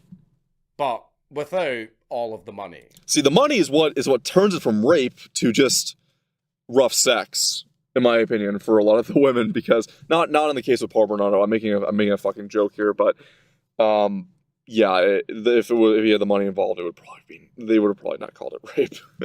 Let's call it that much. But in all seriousness, though, he was a serial rapist. That I can't deny, and he was a fucking sick fuck. By the mid to late 1980s, he already had become known as the Scarborough word that rhymes with papist. Scarborough rapist. I know a lot of VTubers who make react videos will use cutesy language to get around for their ad revenue, possibly algorithmic attention, which I don't really care about. I'm not going to hold my tongue on this. He was a rapist, a serial rapist. Between 1986 and 1990, he would stalk women as they got off the bus and then snuggle them. Yeah. Police were hunting for him, and women were being warned not to walk alone anywhere at night. And in 1990, investigators received tips pointing straight at Paul. He got interviewed by the cops and they took a DNA sample. And then, because the justice system had a fucking 2-year lag spike, the samples just sat there and he remained free. Yeah. Canadian justice system, everybody. Now it's all about the race part, but back then too, they were equally as incompetent with letting shit like this slide. Fucking hell. So somewhere between all of the word that rhymes with grape in 1987, Paul met 17-year-old Karla Homolka. Now, I know everyone just heard the fact that she's 17 when they met. And you would feel sympathy, wouldn't you? And what's about to come up, you try to grasp onto the hope that, well, she really was like led and grouped on by everything. No. When you find about Karla, which I'm not sure if Dank's going to talk about it, because I will bring it because I know about the story. Karla, in her own right, was a monster. At a pet convention. She just needed a guiding hand first. They got engaged, and then got married in 1991. From the outside, they looked like the most painfully normal suburban couple that you could imagine. Normal as it gets, I suppose. I mean, just look at that smile. Oh. You have to be deeply disturbed to be that fucking happy about getting married. Okay, that was kind of. But anyway, Dead joke. underneath that facade, both of them were complete fucking monsters. Between 1990 and 1992, the horror couple was responsible for the deaths of 3 young girls. Carla's own 15-year-old sister,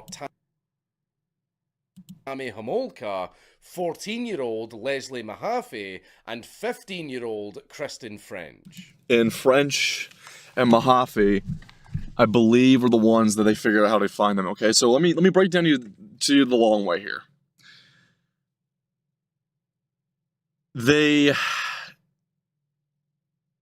Okay.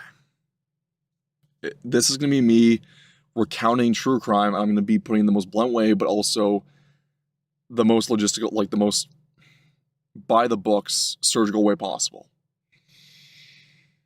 So, Paul Bernardo and Carla Homolka would kidnap these girls, and what they would do is they lure them in with the plea trap of, I need help, my dog's missing, can you come in the van and help us find her, or have you seen my dog? Like, just basically taking advantage of goodwill. Except for, I believe, her sister. Except for Homolka's sister, obviously. What they would do is then they would kidnap them, take them back to their home in the suburbs. And they would tie them up in the basement for over the course of, whether it be days to weeks. And both Homolka and Paul Bernardo were sadomasochists. So they would do non-consent BDSM upon their victims and outright torture on these girls. And Homolka in particular, because of what was in the videotapes, because they recorded their crimes as their own personal pornography. And what Homolka would do is they would torture the girls and then they'd fuck in front of them sometimes, and then they'd have Paul rape the girls.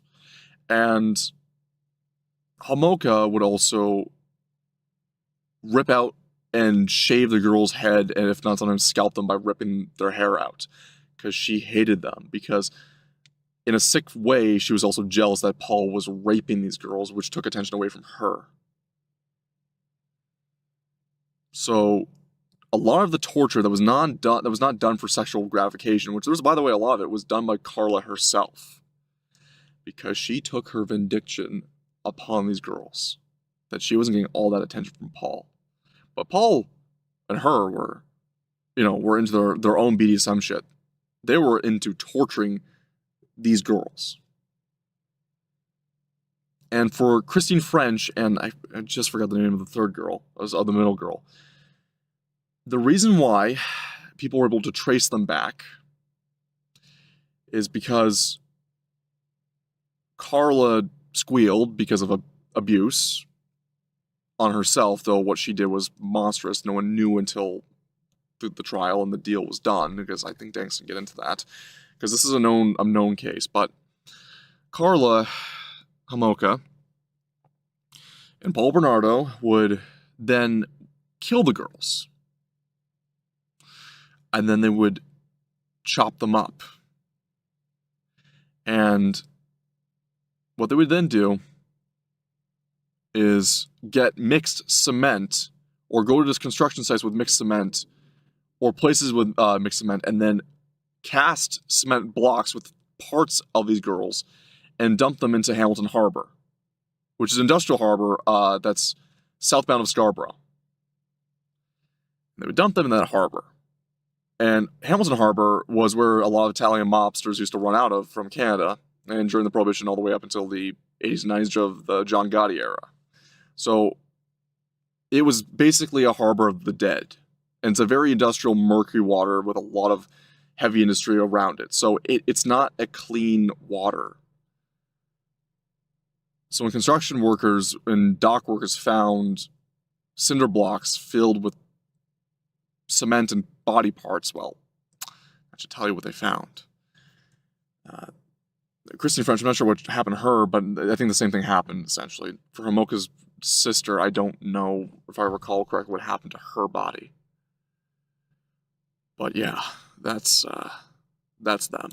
There was also another... And how do I know this? Because this story was the growing up of stranger fucking danger. Do not listen to anyone that asks for help.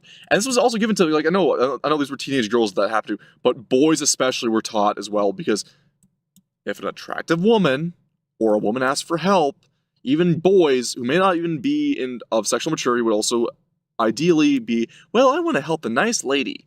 Of course, you can be swayed with good deeds, or, you know, there's that one PSA they had for kids back then. I remember this too. Oh, my Game Boy needs batteries, or my daughter's Game Boy needs batteries. Could you help me, you know, install them? I don't know how to do this. Can you help me in my van? And they'd pull them in. We were taught this because of this fucking case, right? There are certain cases that, yeah, generally it happens out of, like, you know, what we can use as an example. As kids, we were directly told the story of Bernardo and Homoka with some details censored, of course.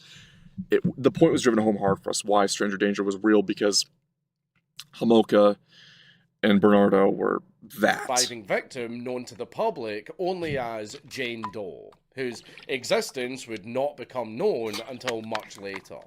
Now, I'm not going to walk you through all of the gritty details of what they did, because I just did. This is still a YouTube video and not a ritual for summoning Satan. And even I ran it clean with what I, like, the most rundown version of it, because I can't, the actual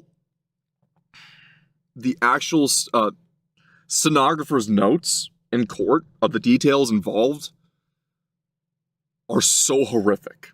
There's very few cases of abuse, rape, or anything of the sort, or recorded illicit pornography and child pornography too. Like this case was, that's what it was. These were teenage girls nonetheless.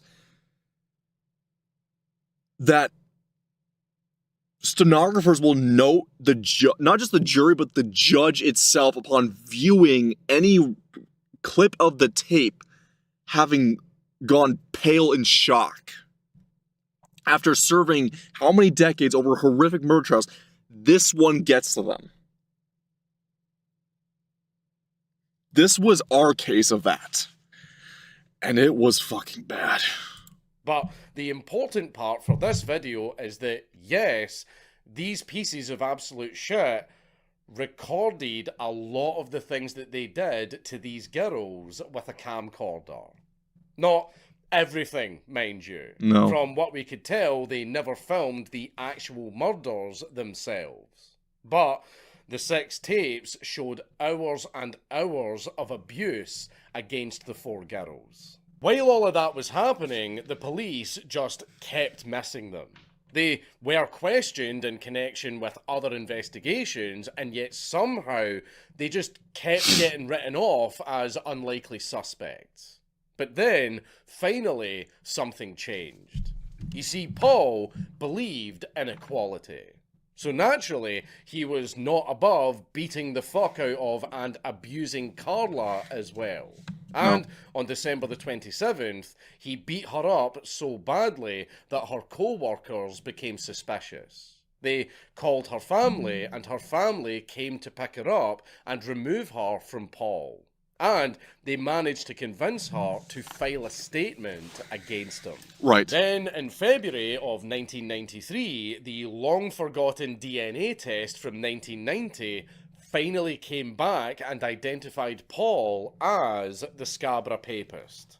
Great. Paul was put under 24-hour surveillance, and Carla was questioned by the police. She mostly talked about her own abuse, but later that very same night, she admitted to her aunt and uncle that he was in fact the Scabra Papist. And not only that, she also fully confessed that the 2 of them had been involved in multiple murders. Yep. And that she has proof because they recorded it.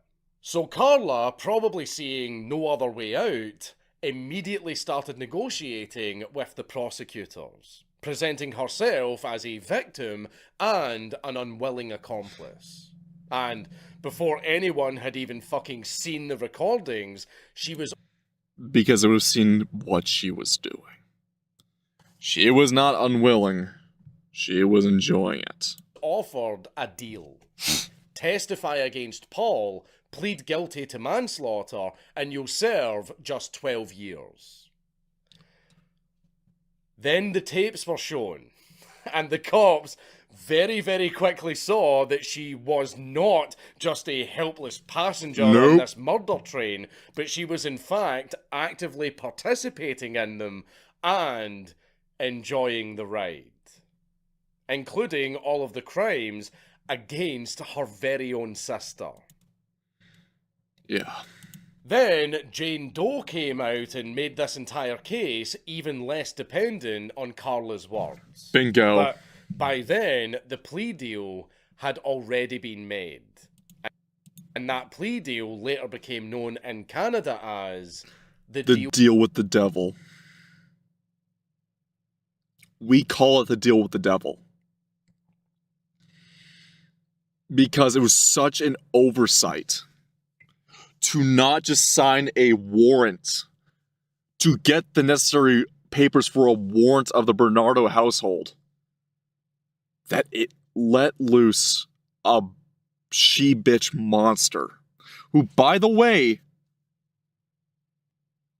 after her sentence, she went down and lived in the, I believe, either Aruba or Bahamas for a while, and then she came back up to Quebec. And unfortunately, because how cut the Canadian system is, they kind of protect her.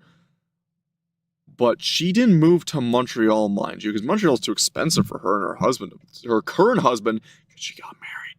She got remarried, and some guy is willing to say, I can fix her, guys.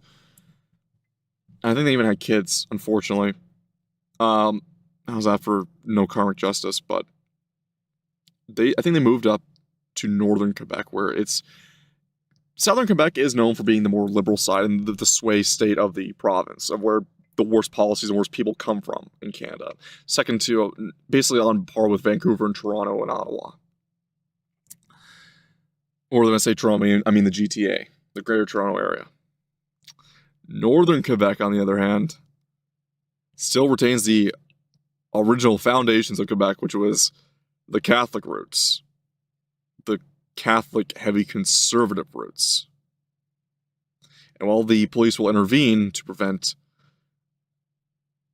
you know, as I like to say, Leo Frank case on her, they don't play nice with her. She gets humiliated every time she steps outside the home. And people will lambast her. They don't let her live easy. Her kids, I mean, if she has kids and her husband gets made fun of, her kids, people are kind of indifferent to, because it's like, okay, it's not really, you were born decades after this shit happened. But they don't give her a break. They rip her a fucking new one. With the devil. There's just the gall to step outside. Making a bargain before all of the evidence is shown tends to backfire a little bit. Yeah. And due to stupid Canadian laws, they couldn't just go, actually, never mind, because she technically didn't lie and even told them about the tapes. Even though the tapes later showed that her role in the murders was a lot fucking worse than she had initially said. The tapes themselves had a rather weird legal journey. The police actually searched Paul's house for a full 70 days and they couldn't find them. But Paul later told his lawyer where they were. The lawyer retrieved the tapes, and because lawyers are ontologically fucking evil, he sat on them for months before they were finally handed over to the prosecutor. By the time Paul went to trial in 1995, the recordings had become some of the most sought-after evidence in Canadian history. And while the necessary people like lawyers, judges and court staff all saw the visual material, the public only got parts of the audio. Right. Reason being that the victims' families didn't want the full footage being shown in open court. Rightly so. The judge thankfully agreed to that, citing that the harm to the families would massively outweigh any benefit to be gained from showing this stuff to the public. And it didn't end there. No. The case became such a fucking circus show that the court imposed a publication ban on Carla's preliminary hearing, only for it to be immediately ignored. Yeah, because Americans don't fuck around. This is the other thing, too. Across the river, mind you, the Americans, yeah, they took action. American newspapers printed out all of the juicy details because Canadian court bans mean absolutely fucking nothing across the border. Hell yeah. So newspapers like the Buffalo News made a full detail print. Then Canadians would smuggle that print back into Canada so that people could read what the media was banned from reporting. And even if that little espionage was somehow stopped, This is also where this comes up to. the early internet had Yep. The earliest of chat forums were open. This is how people found out. spread all of the information anyway, which was one of the first cases of the legal system finding out that once something exists on the internet, well, good fucking luck putting the toothpaste back into the tube. You aren't. After the trial in December of 2001, the Canadian justice system, after having no further legal use for the footage and not wanting the recordings to become underground snuff material, decided to destroy the 6 tapes. Good. Not misplaced, not sealed away, flat out destroyed. And what remains now are just transcripts, courtroom descriptions, and the knowledge that these tapes once existed. Which honestly is more than enough. No public copy is known to have survived, and any online video claiming to be the tapes is, yet again, even more fakes. Paul was convicted of 3 counts of first-degree murder, and he is serving life in prison. And he has been denied parole 3 times. Good. The last time being in November of 2024. As for Carla, she served her 12 years and was released in 2005. And she continues to be one of the most fucking hated people in all of Canada. Yep. Though still not hated more than Pierre Trudeau. Yeah, that was also another thing, too. Pierre got far more hate in a poll, which rightfully so, considering what the fuck he did and what his legacy has caused and what his son caused, and all of his political friends got in power that he invoked in to get in power, and also with the communist advancement in Canada too, behind the scenes. Don't ask about his Cuban connections. And I'm not making a joke or making that up, by the way. That was an actual poll in 2007. Canada hates their politicians more than actual serial killers. And that's probably more true today than ever.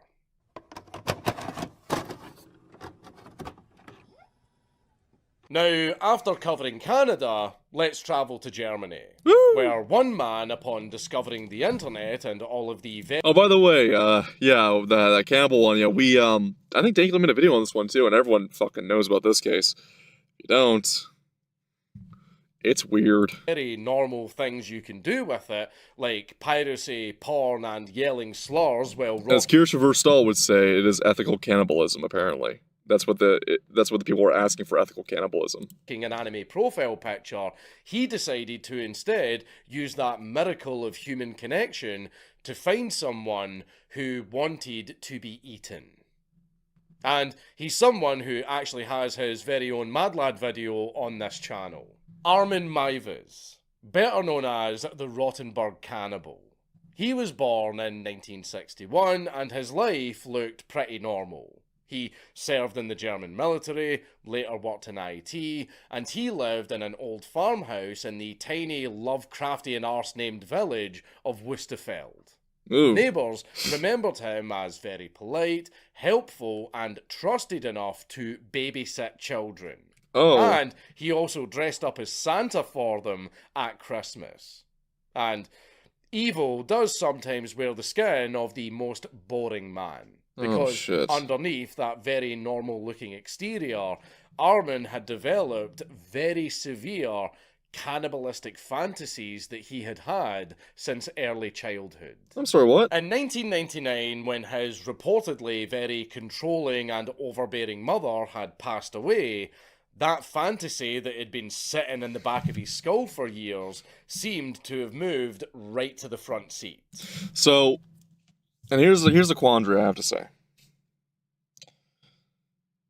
This deals with mental crisis and people who have these paraphilias that seem to appear from childhood, if they do. Or they get developed over time. But if it's not without action on their own part, and this is the hardest thing that a lot of people don't understand. I don't give sympathy to a lot of fucking people. I don't. I don't even say I give sympathy to the motherfuckers like this guy and anyone else who claims they have paraphilias that they have. They're like, well, I'm actually not offending anyone. No, you are a sick fuck. And I say that by if you have not done anything that you have to give trust to the fucking justice system to show that you haven't done that case, that you don't engage in your paraphilia at all. Get fucking medical help if you truly think you are non-offending, because that is the best way to prove to anyone that you are trying to make a change with something that you know is a horrific, possibly life-ruining, life-ending paraphilia. And that's not like, oh, they're misunderstood. It's like, no. All's up, man the fuck up, go in, now. If you've not done anything, go the fuck in now. If you have done something, I hope you get fucking arrested for it and charged for it, and I hope that if it's heinous shit, right? Because there's different levels to different forms of paraphilia. But if it's one of the more heinous ones that we all know what I'm talking about, you get a fucking bullet in your head. But if you truly have not done anything, go get the fucking mental help and get a order to have any electronic device taken away from you, so you don't have contact with anyone or don't have access to the internet for the while while you're in your treatment, because there is something deathly wrong with you at that point. And Armin began frequenting online fetish forums, using the name Antrophagus, and he presented himself as a butcher. Of course he did. Because apparently subtlety had left the building a long time ago. In the year 2000... Motherfuckers like these that will commit this shit don't hide it. They have no clever subtlety, they just try to sound smart, but they'll fucking post out there because they are truly stupid and driven by their desires. Armin began posting ads online for, and I quote, a well-built 18 to 30-year-old to be slaughtered and then consumed. And he posted this ad on the forum Nullo, which was a forum dedicated to emasculation. Of course. Germans. How the fuck do you even find a website for that? But anyway... Fucking Germans get off to everything. Ever since the war, German... Well, we can say why, since the Third Reich, the Germans have had a downward spiral going far past the Weimar. Kind of like the Weimar was marching to the way they are now, and we've been too far deep into that. Let's not do that. Pull back, serious, pull back. Yeah.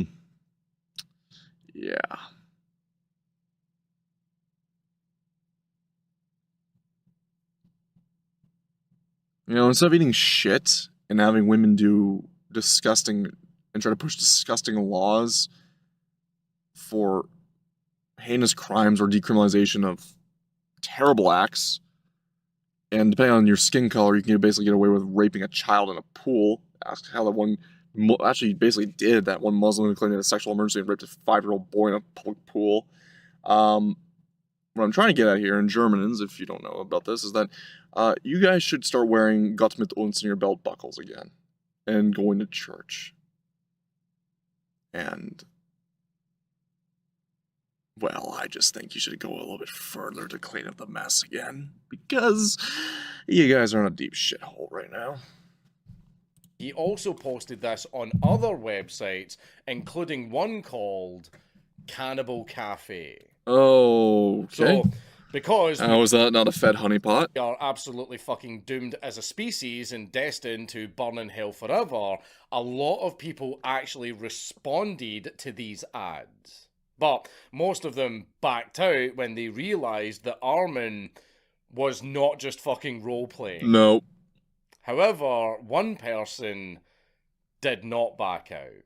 In February of 2001, a 43-year-old Berlin engineer named Bernd Jürgen Brandes answered one of the ads. Why? And Bernd was not simply looking to just be eaten. According to the more detailed court records, his main fetish was castration. What the And fuck? he was willing to let Armin kill and eat him afterwards in exchange for carrying out that specific part. Oh. And somehow that little detail makes this entire situation not less disturbing, but a lot more German. On March the 9th, 2001, Bernd took a train to visit Armin. And Armin expected to at least spend a few days with the guys so that they could really get to know each other. Yeah. You know, buy me a drink first before I chop you up and vor you. But Bernd insisted that they get down and dirty that very same day. Then he changed his mind, bought a return ticket, and then came back again anyway. So they set up the camera. And what followed was a 4-hour-long recording of what could be considered the most fucked up amateur cooking show ever produced. Hannibal Lecter's, what is this? Is this... So if Hannibal Lecter is the Gordon Ramsay of cannibalism, will this guy be the Ainsley Harriott of cannibalism? Give your meat a good old rap. Yeah, boy. Documented the meeting, the mutilation. No, the wait, killing. no, they already have General Buck Naked for that. What would be a good one? Not Bourdain. This guy does not seem like a Bourdain. What celebrity German chef is there? Post your answers in the comments, I suppose. The dismemberment and the consumption, all in an eerily methodical calm that reportedly made it even more disgusting than it already was for the unfortunate police officers who had to watch it. After eating his fill, Armin stored all of the body parts in his freezer, and over the next 10 months he ate most of the remaining flesh. And Jeez. then, because he wanted seconds, he went right back online to look for more volunteers. And he tried to arrange dozens more dinner dates. All of them backed out. But that is how he finally got caught. In 2002, an Austrian student found one of Armin's posts and asked him if he had actually killed anyone. And Armin just admitted to it. And of course, he was immediately reported to the police. The police eventually found him. They searched his farmhouse and they found what remained of Bernd in the freezer. And more importantly, they recovered the tape. And that started one of the strangest legal cases that I had the misfortune of researching because, and we actually had this debate during the last video as well, if someone consents to being murdered and eaten, does that make it murder? Or assisted suicide? Or the lesser German offence of killing on demand? But to make it short and clear, Armin's first trial was in 2004. He was convicted of manslaughter and he got an 8.5-year sentence, with Bernd's consent playing a major role in the ruling. Then prosecutors appealed it, and in 2006, Armin was retried. He was convicted of murder and sentenced to life in prison after the court ruled that he had killed for sexual gratification and could reoffend. See, I have to pause here just to take this all in because what the fuck? To consent to your own murder and cannibalism is just beyond me how you go about doing that, but it was enough that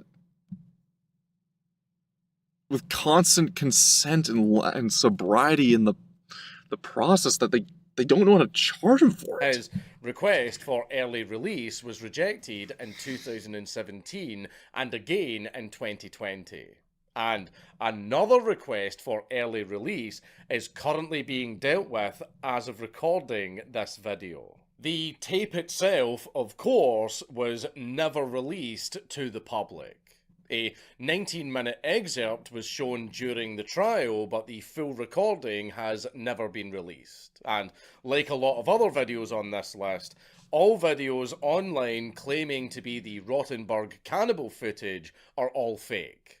The only problem that remains is the philosophical debate and arguments that still go on about this case to this day. Yes, Bernd consented to it, but I'll argue, quite reasonably I believe, that a person cannot, with a sound mind, consent to getting his fucking dick chopped off.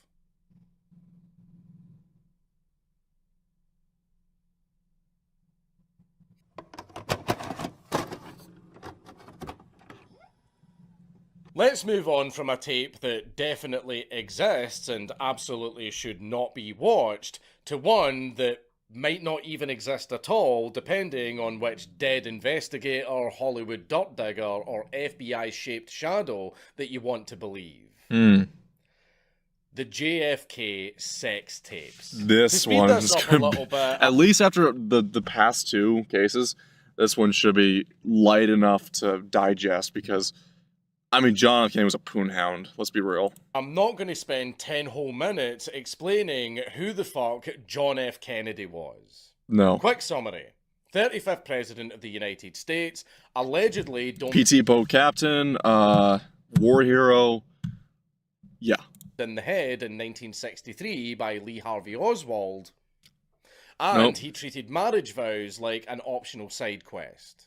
Moving on, the important part for this video is that JFK had a very strong reputation of not being able to keep his dick in his pants. He was just an absolute rampant shagger. And not just with random women that nobody cared about. I'm talking about actresses, interns, White House staff, mob-connected women, and even, possibly, spies. The most famous woman that he absolutely did pump was Marilyn Monroe. Oh, kitschy. Okay, well, welcome aboard here. This is the JFK sex tapes. Her Happy Birthday, Mr. President performance in No, this is an alleged lost media that probably doesn't exist. 1962 basically threw a fuckload of gasoline onto the already existing rumors that... I mean, I know Marilyn was a bit nutty, but even by standards of the 60s, even though the 60s, like, they would call her very curvaceous and call her a little bit more of a plumpier one, because by the time Marilyn was popping off in the late 40s, early 50s, it was the Twiggy era, but she was the one that really brought that, the curvy style of Americana. Still would. I think anyone who saw Marilyn would just say would. Were floating around about her and JFK. Stories claimed that they were banging around 1961 and 1962. Yes. And some even claimed that Marilyn Monroe believed that JFK would leave his wife Jackie for her. But by itself, JFK fucking Marilyn Monroe is not lost media. No, we know about this. That's just gossip. And that brings us to Peter Lawford. Lawford was an actor and part of the Rat Pack. Yeah. Frank Sinatra's Hollywood party crew.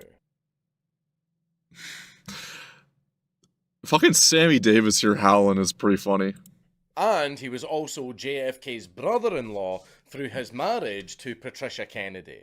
In other words, he was the main bridge between the Kennedys, Sinatra, Hollywood, and Marilyn. If JFK wanted to move through the Hollywood world without it looking like official business, Lawford was the guy who could make that happen.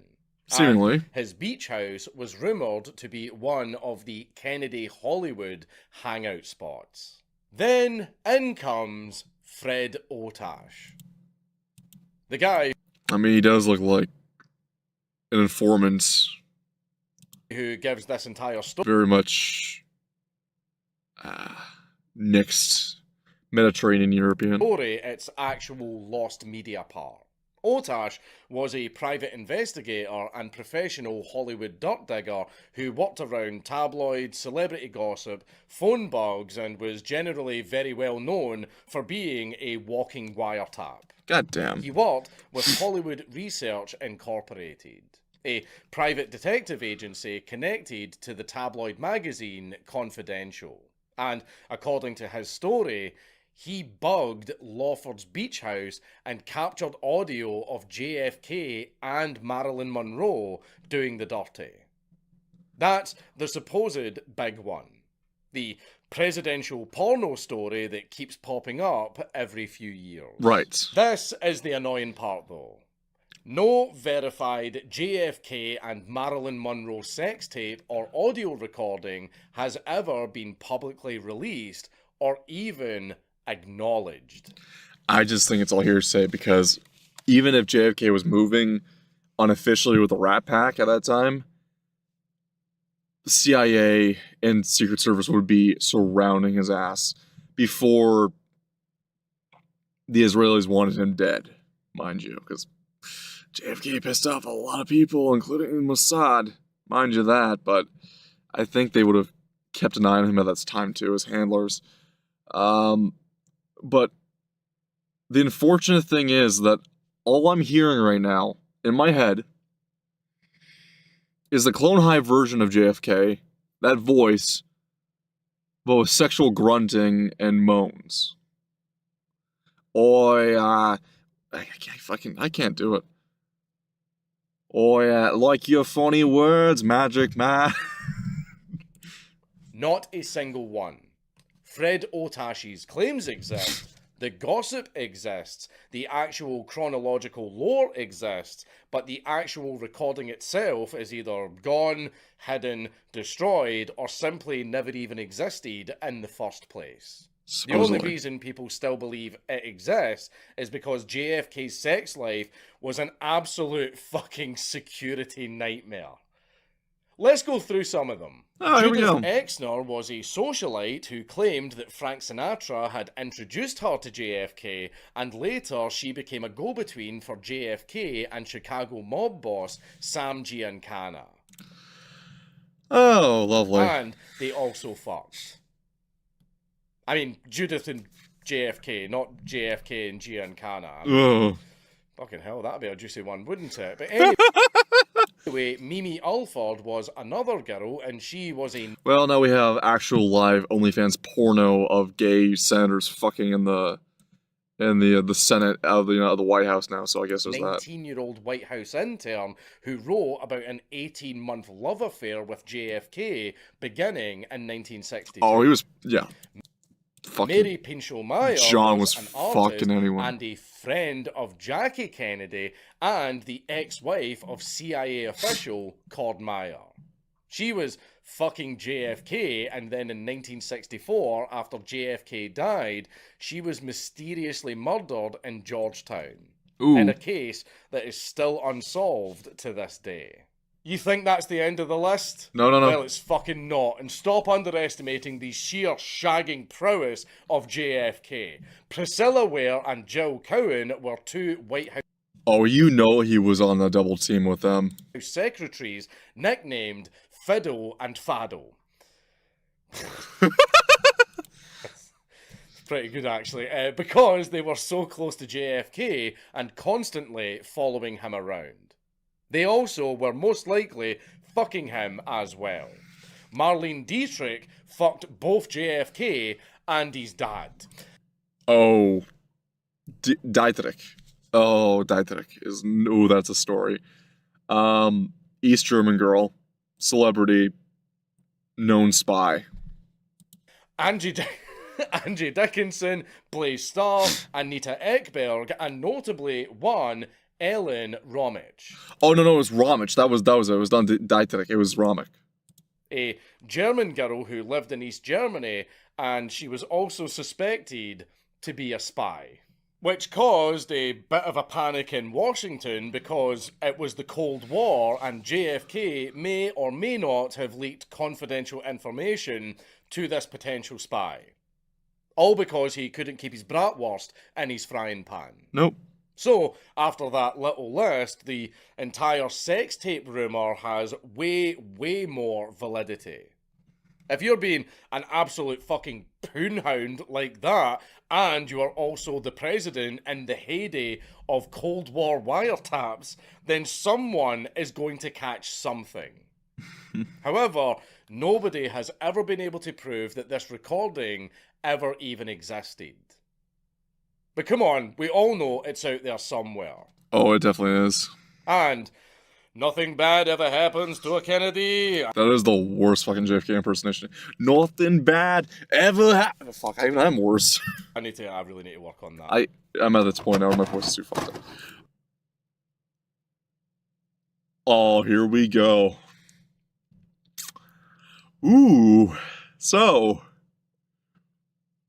who's ready to rock and roll? Anyway, let's talk about even more people who got absolutely fucked by a president. 9/11, and for this one, I'm actually going to put two pieces of lost media together because they both come from the same event in history. And these pieces of lost media are LOL Superman and... Oh, I just had a fucking panic attack hearing that one. the dancing Israelis.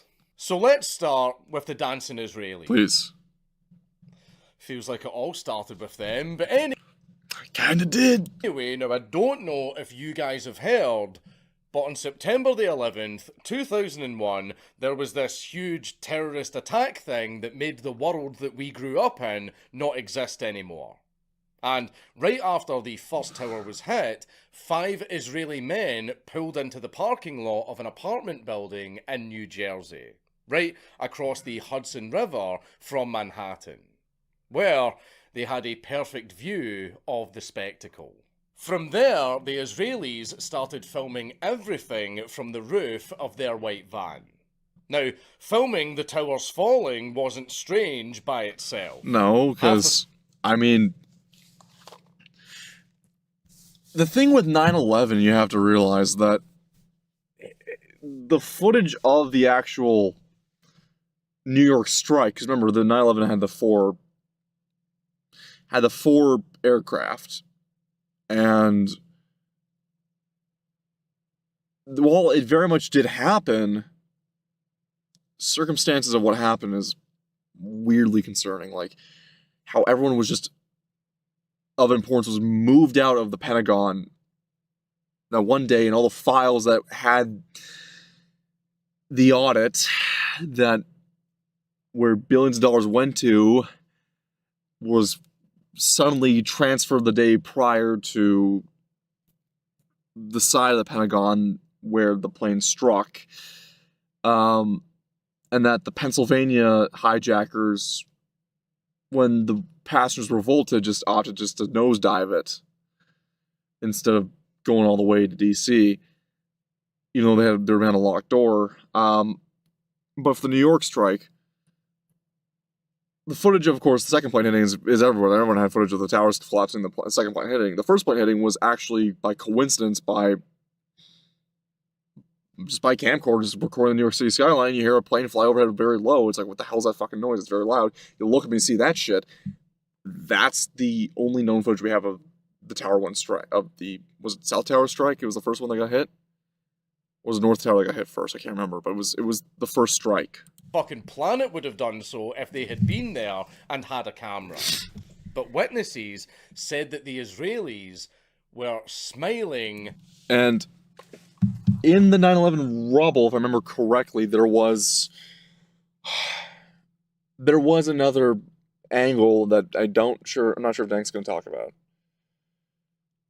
That some people within the actual towers recorded the aftermath of the initial strike and had camcorders running as a final goodbye before they themselves jumped or when the tower fell. That footage apparently is out there somewhere, and it's I imagine it's very grisly to watch. dancing, posing, and high-fiving each other. Yes, but it is back to the dancing Allegedly, release. they were high-fiving each other and having the time of their lives like it was the volleyball scene from Top Gun. While New York was actively on fucking fire. So obviously the police were immediately notified and they put out an APB on the van. And later that afternoon, the 5 men were all arrested. Sivan Kurzberg, Paul Kurzberg, Oded Elner, Yaren Shmuel, and Omar Mamari. They worked for a moving company called Urban Moving System, which was owned by a guy named Dominic Suter. The police searched the van and found foreign passports and around $4,700 in cash. There was also a box cutter. Which would make sense, because it was a fronted moving company.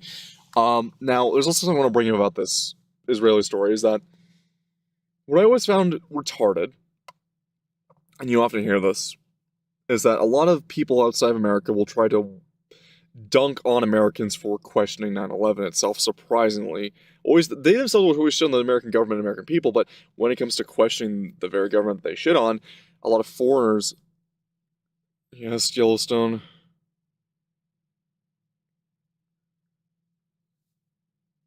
And what I was saying, though, is that many foreigners will shit on the United States for question, like people of the United States who question 9/11 have so-called conspiracy theories about it. No one believes 9/11 was faked. It was like, it just never happened.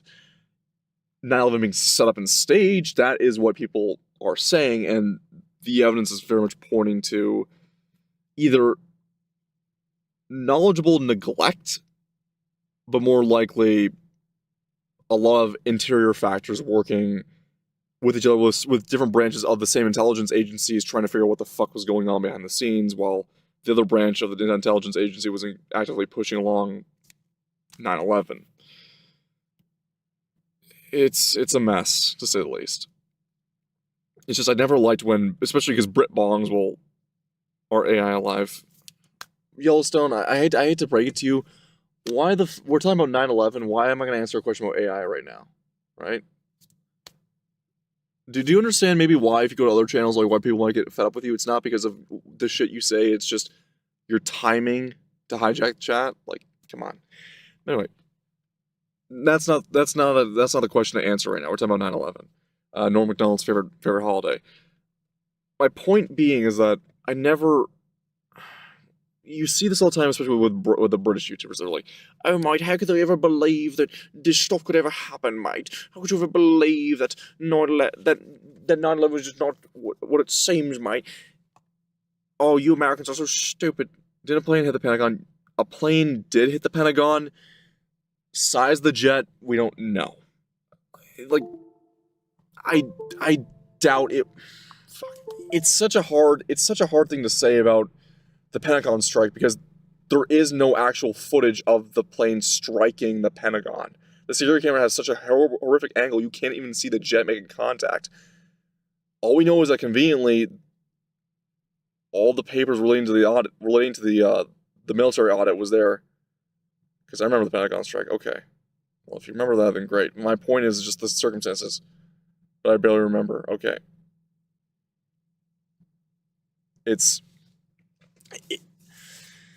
There's just so much shit around 9/11. And it's not even the shock of how could this happen. It was, the more we look into it, the more you realize this whole thing was a complete setup to begin with. But who directly pulled the strings?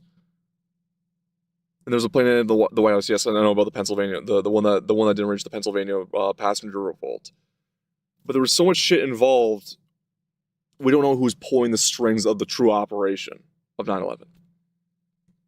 Because while we were already in Afghanistan at that time, going against Al-Qaeda and the Taliban, there was an excuse to look, for example, the Iraqi excuse to go after Iraq. And while it was feigning that the yellow cake incident would have made the perfect excuse for it in the aluminum tubes, it was also that to say the hijackers came from Iraq, which no, none of the hijackers were from Iraq in the first place. Majority of them were from Saudi Arabia. So everything just going behind the scenes was, we don't know, like, I know who was probably pulling strings, but I don't have the certainty that to say that they were the 100% ones pulling the strings behind it, because it was an amalgamation of different intelligence agencies and different corporations working together in unison with them to get certain goals done. It was a massive fucking operation. And it was a breach to take civil liberties away from the American people and to instill a new world standard. But I mean, that just makes sense because, you know, moving company. But clapping, cheering, shucking and yucking while the towers fell was treated by the authorities as a... Now, people also, interestingly, boomers especially will deny this ever happening, because a lot of boomers have the affinity, of course, for Israel, but mainly, too, is that when Trump brought this up on one of his speeches, and I don't even trust Trump for the most part, but when Trump brought this shit up in a speech, people were like, oh, that's crazy, and then the footage, the supposed footage of the Israelis dancing was circled about, and confirmation about this case was brought back up, including all the legal documentation around the case was brought back up too. It's like, no, there was something going on. It's just trying to explain that to a boomer, because they don't. They would rather hear the man on the goy box tell them everything. So as JFK's files turned out, most of the conspiracy theories were true. Yeah. very serious security threat.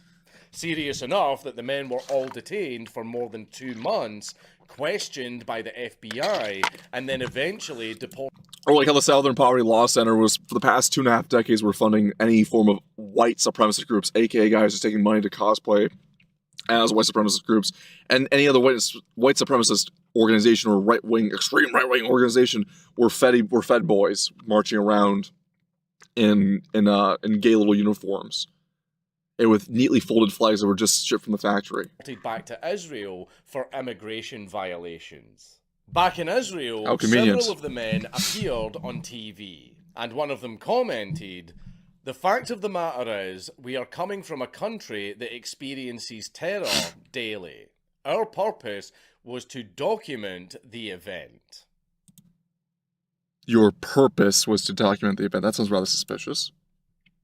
What a very, very strange choice of words. But anyway, they were basically trying to say that they were just Hand filming rubbing it, intensifies.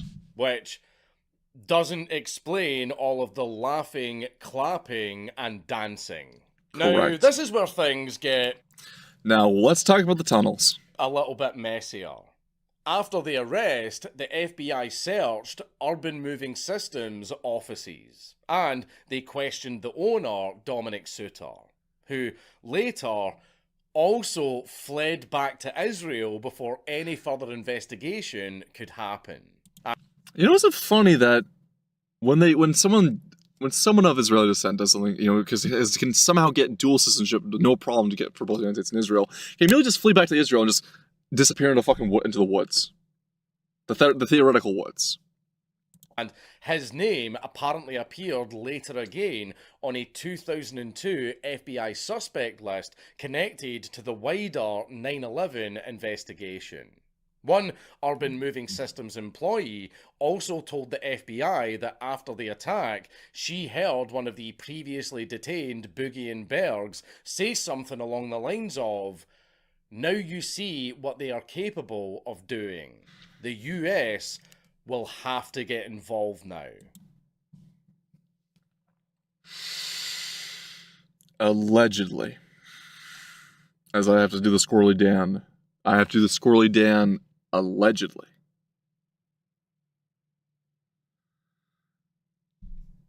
Because after a month after 9/11 happened, a lot of the Pentagon hit videos disappeared. Like, people filmed all three, like hundreds of civilians filmed all three, exactly.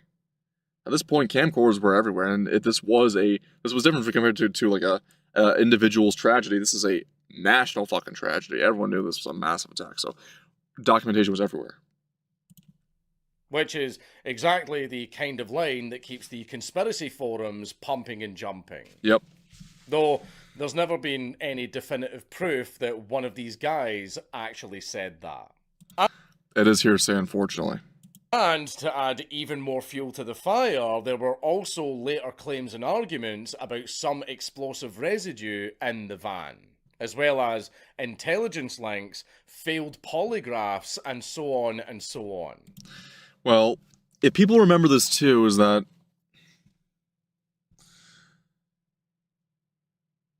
in, I believe, the South Tower parking lot, there was a Taliban attack in 93 or 98 with a exploding van.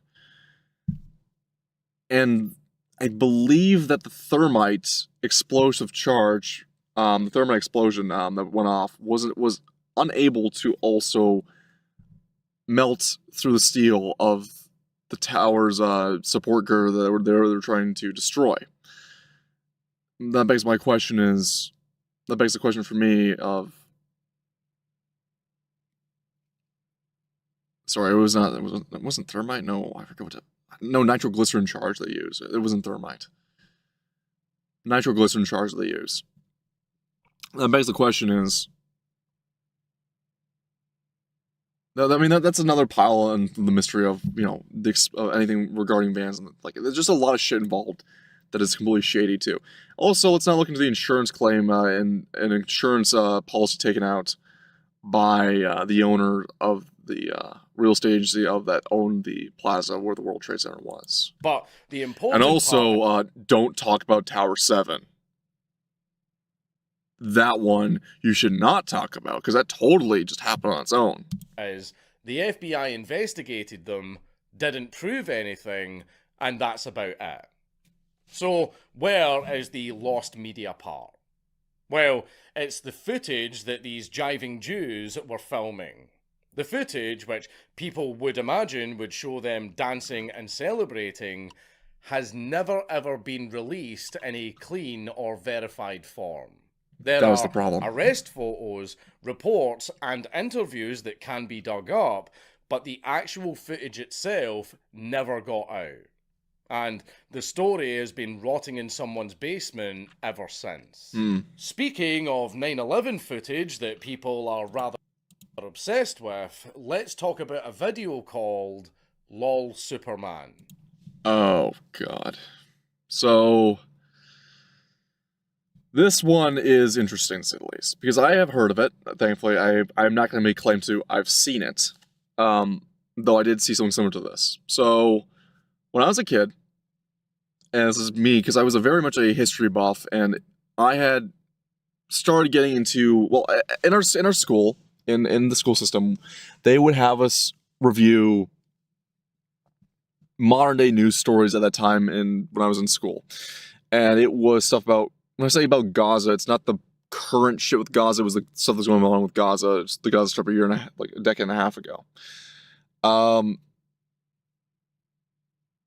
thing is, we would be given these news articles to discern, dissect, and give opinions on it. Mainly, you had to go with the right opinion that the teacher said. We also had books on 9/11, about the heroes of 9/11, and it was different. I was this, for some reason, I had this weird, at the time, obsession with 9/11 at the time, of just understanding what had happened, because it was 2 years before I was born, so it was a, how should I put it? A bit of a mystery, if you will, of what the world was beforehand, and how everything changed on that one day. And especially this it just really peaked after Bin Laden was killed by SEAL Team 6. That being said, though, I remember in one of the books I was reading that the firefighters recount of jumpers. And I remember I was reading more articles and seeing more documents and interviews with different firefighters recalling, and when they brought up the jumpers, I got curious. I'm like, oh, what is this? And there are many photos you can see of the jumpers in free fall. Thankfully, I never saw any videos of it, but I saw, unfortunately, submitted tabloid documentation of the splat down of a couple of jumpers. This was from like some like tabloid documentary, and this is like I think on Google images or like in a basic Google search. Like this is me like researching what was 9/11 jumpers, and in the image bar. This is I think it's before Safe Search. It's like back in Google Images in the early 2010s, and I saw the splat down of remains of a couple of the jumpers.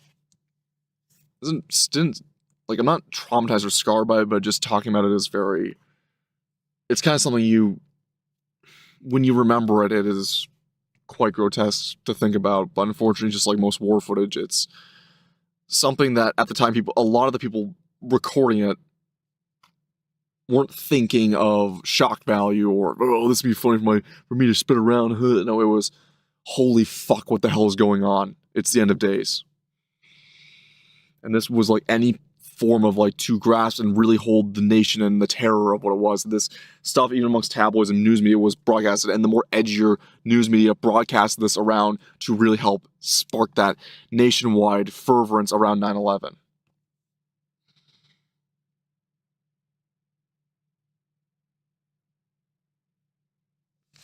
Hang on. Just Sonic Swaghog on YouTube. Hang on, I can't. Hang on. Let me pop over to YouTube here quickly. Apparently, I'm not getting your footage on my end. Let's go here. I didn't see your text, Sonic. My boy Sonic Swaghog. No, why am I not? Why is it not showing for me? Hang on.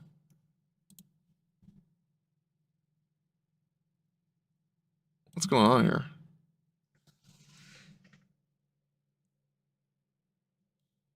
Just follow. Oh, Sonic Swaghog just followed. No shit. Okay. I'm sorry. But as I was saying,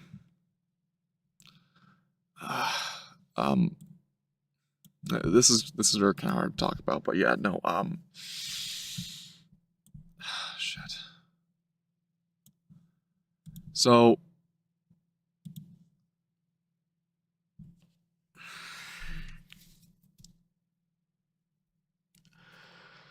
9/11's jumpers are it's a very surreal thing to talk about, because after talking about all the conspiracy stuff, and you think, okay, well, like it's all this shit around it, you forget there's actual people that died in that attack regardless. And when you see the free fall of innocent men and women, it is painful, to say the least. You can make jokes about it. I mean, I've seen plenty of hilarious edits of that one pig character from Barnyard in place of one of the jumpers, and it's kind of like, okay, yeah, but when you remember, it's, yeah.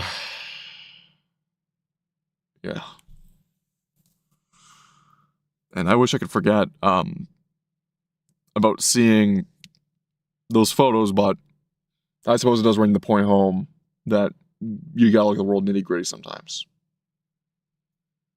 I mean, I've seen plenty of horrific war photos from the Vietnam War that were posted in like publications for, to really spread the message of, oh, America bad. But I've seen enough war footage and shit from the Africa conflict in the 80s of like, whether it be the Pathé or any form of other like, publication covering it, of just like the raw footage of what they had, what they were willing to share. It was just like, this is the shit that's going on. And I feel like that does give it can make you a nihilist, but it can also give you an appreciation towards what life can be if you don't fall into the pit of trying to hyper-consume stuff and fixating on it like a lot of people do and become sick from it. Which is somehow both simple and confusing. You see, LOL Superman is the name given to an early internet shock video. Now, also, from what I recall, because I have heard of the story about LOL Superman, once again, same for I've not seen the video and I don't intend to. But I am probably acutely aware of what it entails. That being said, what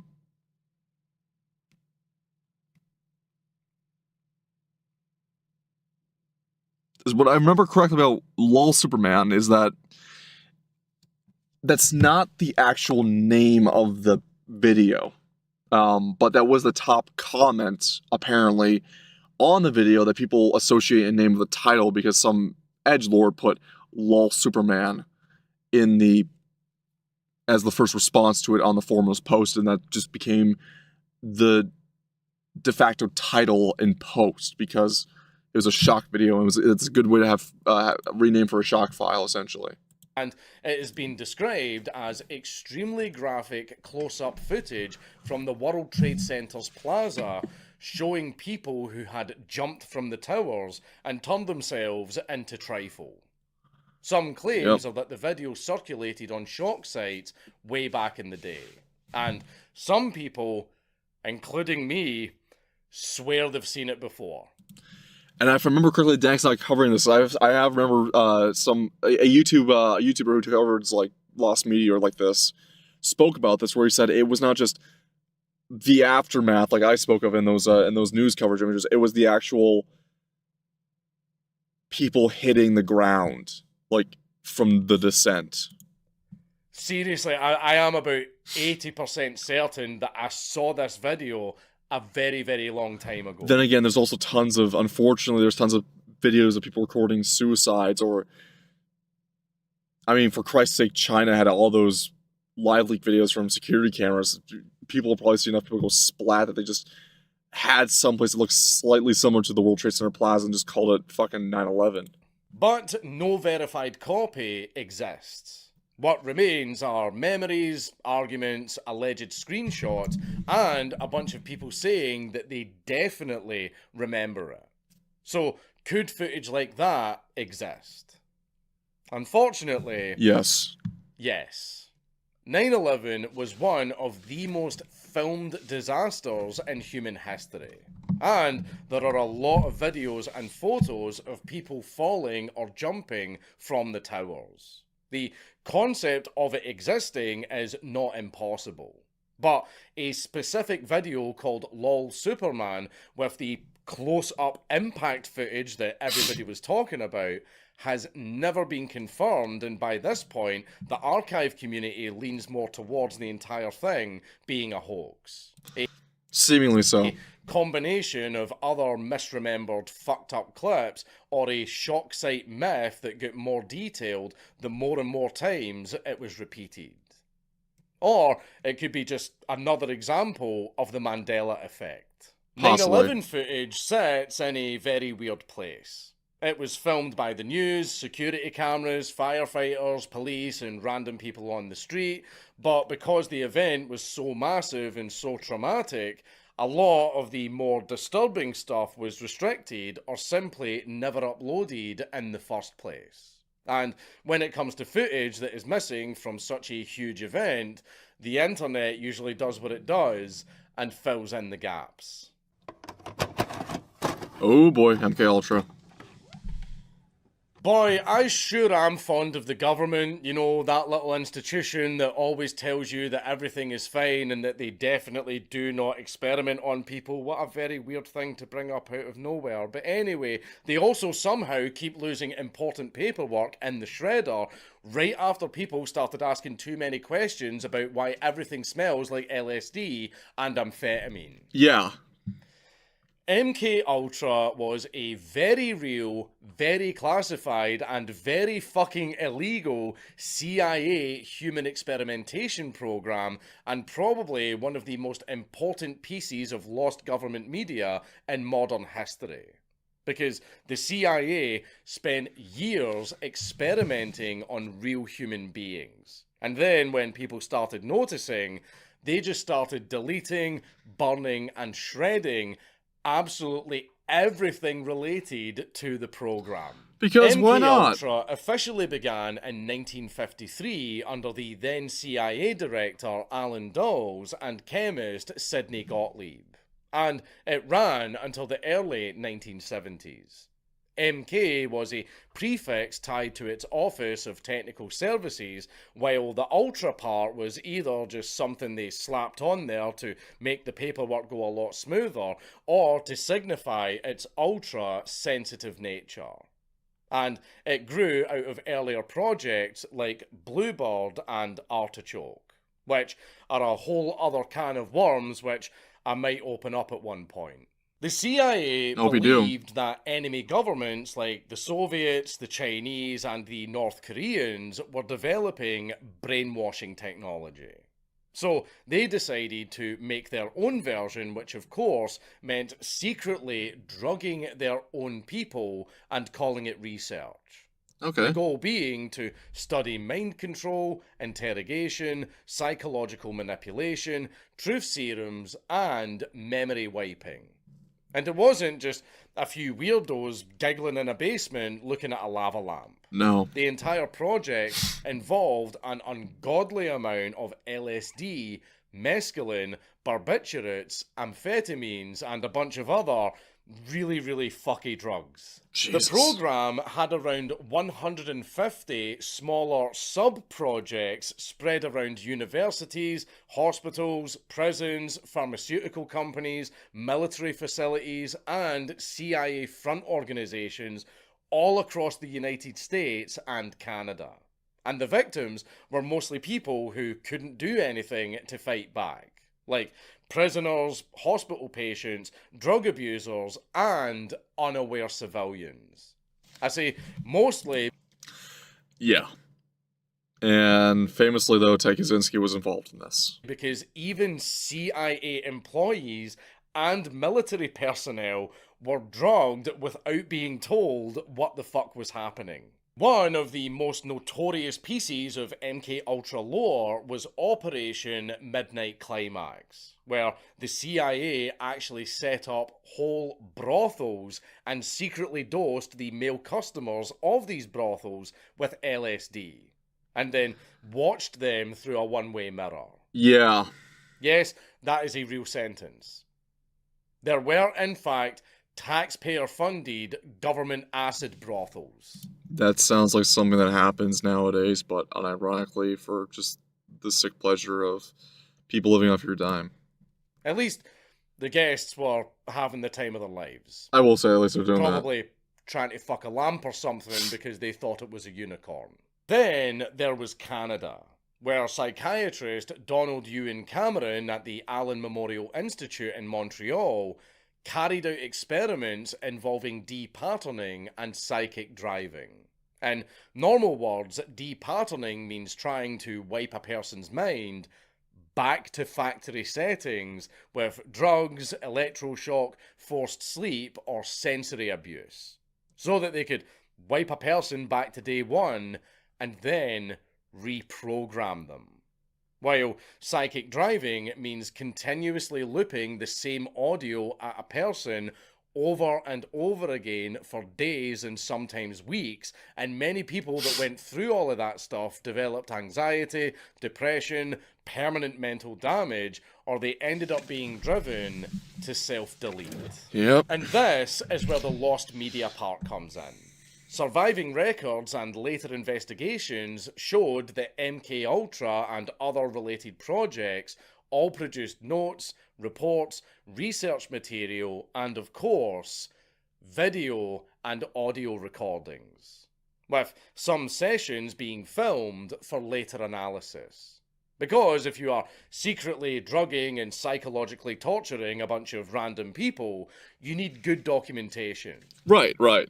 Just keep an eye on those, your results, right? Totally not for your own sadomasochistic pleasure. At least until that documentation becomes legally inconvenient. Now, we don't know for sure exactly what was recorded, but conspiracy theorists believe it showed people on LSD, interrogation tests, sensory deprivation, hypnosis sessions, electroshock procedures, and other attempts to push human beings past their limits, where research stops being research and starts becoming felony charges.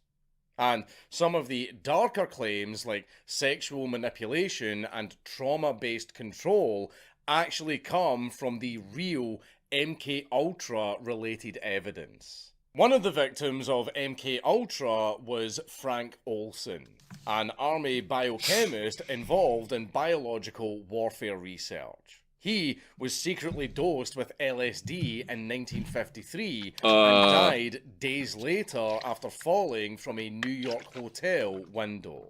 The official story, of course, changed over time. Of course it His did. family challenged this version of events, and his death became one of the most well-known MK Ultra related cases.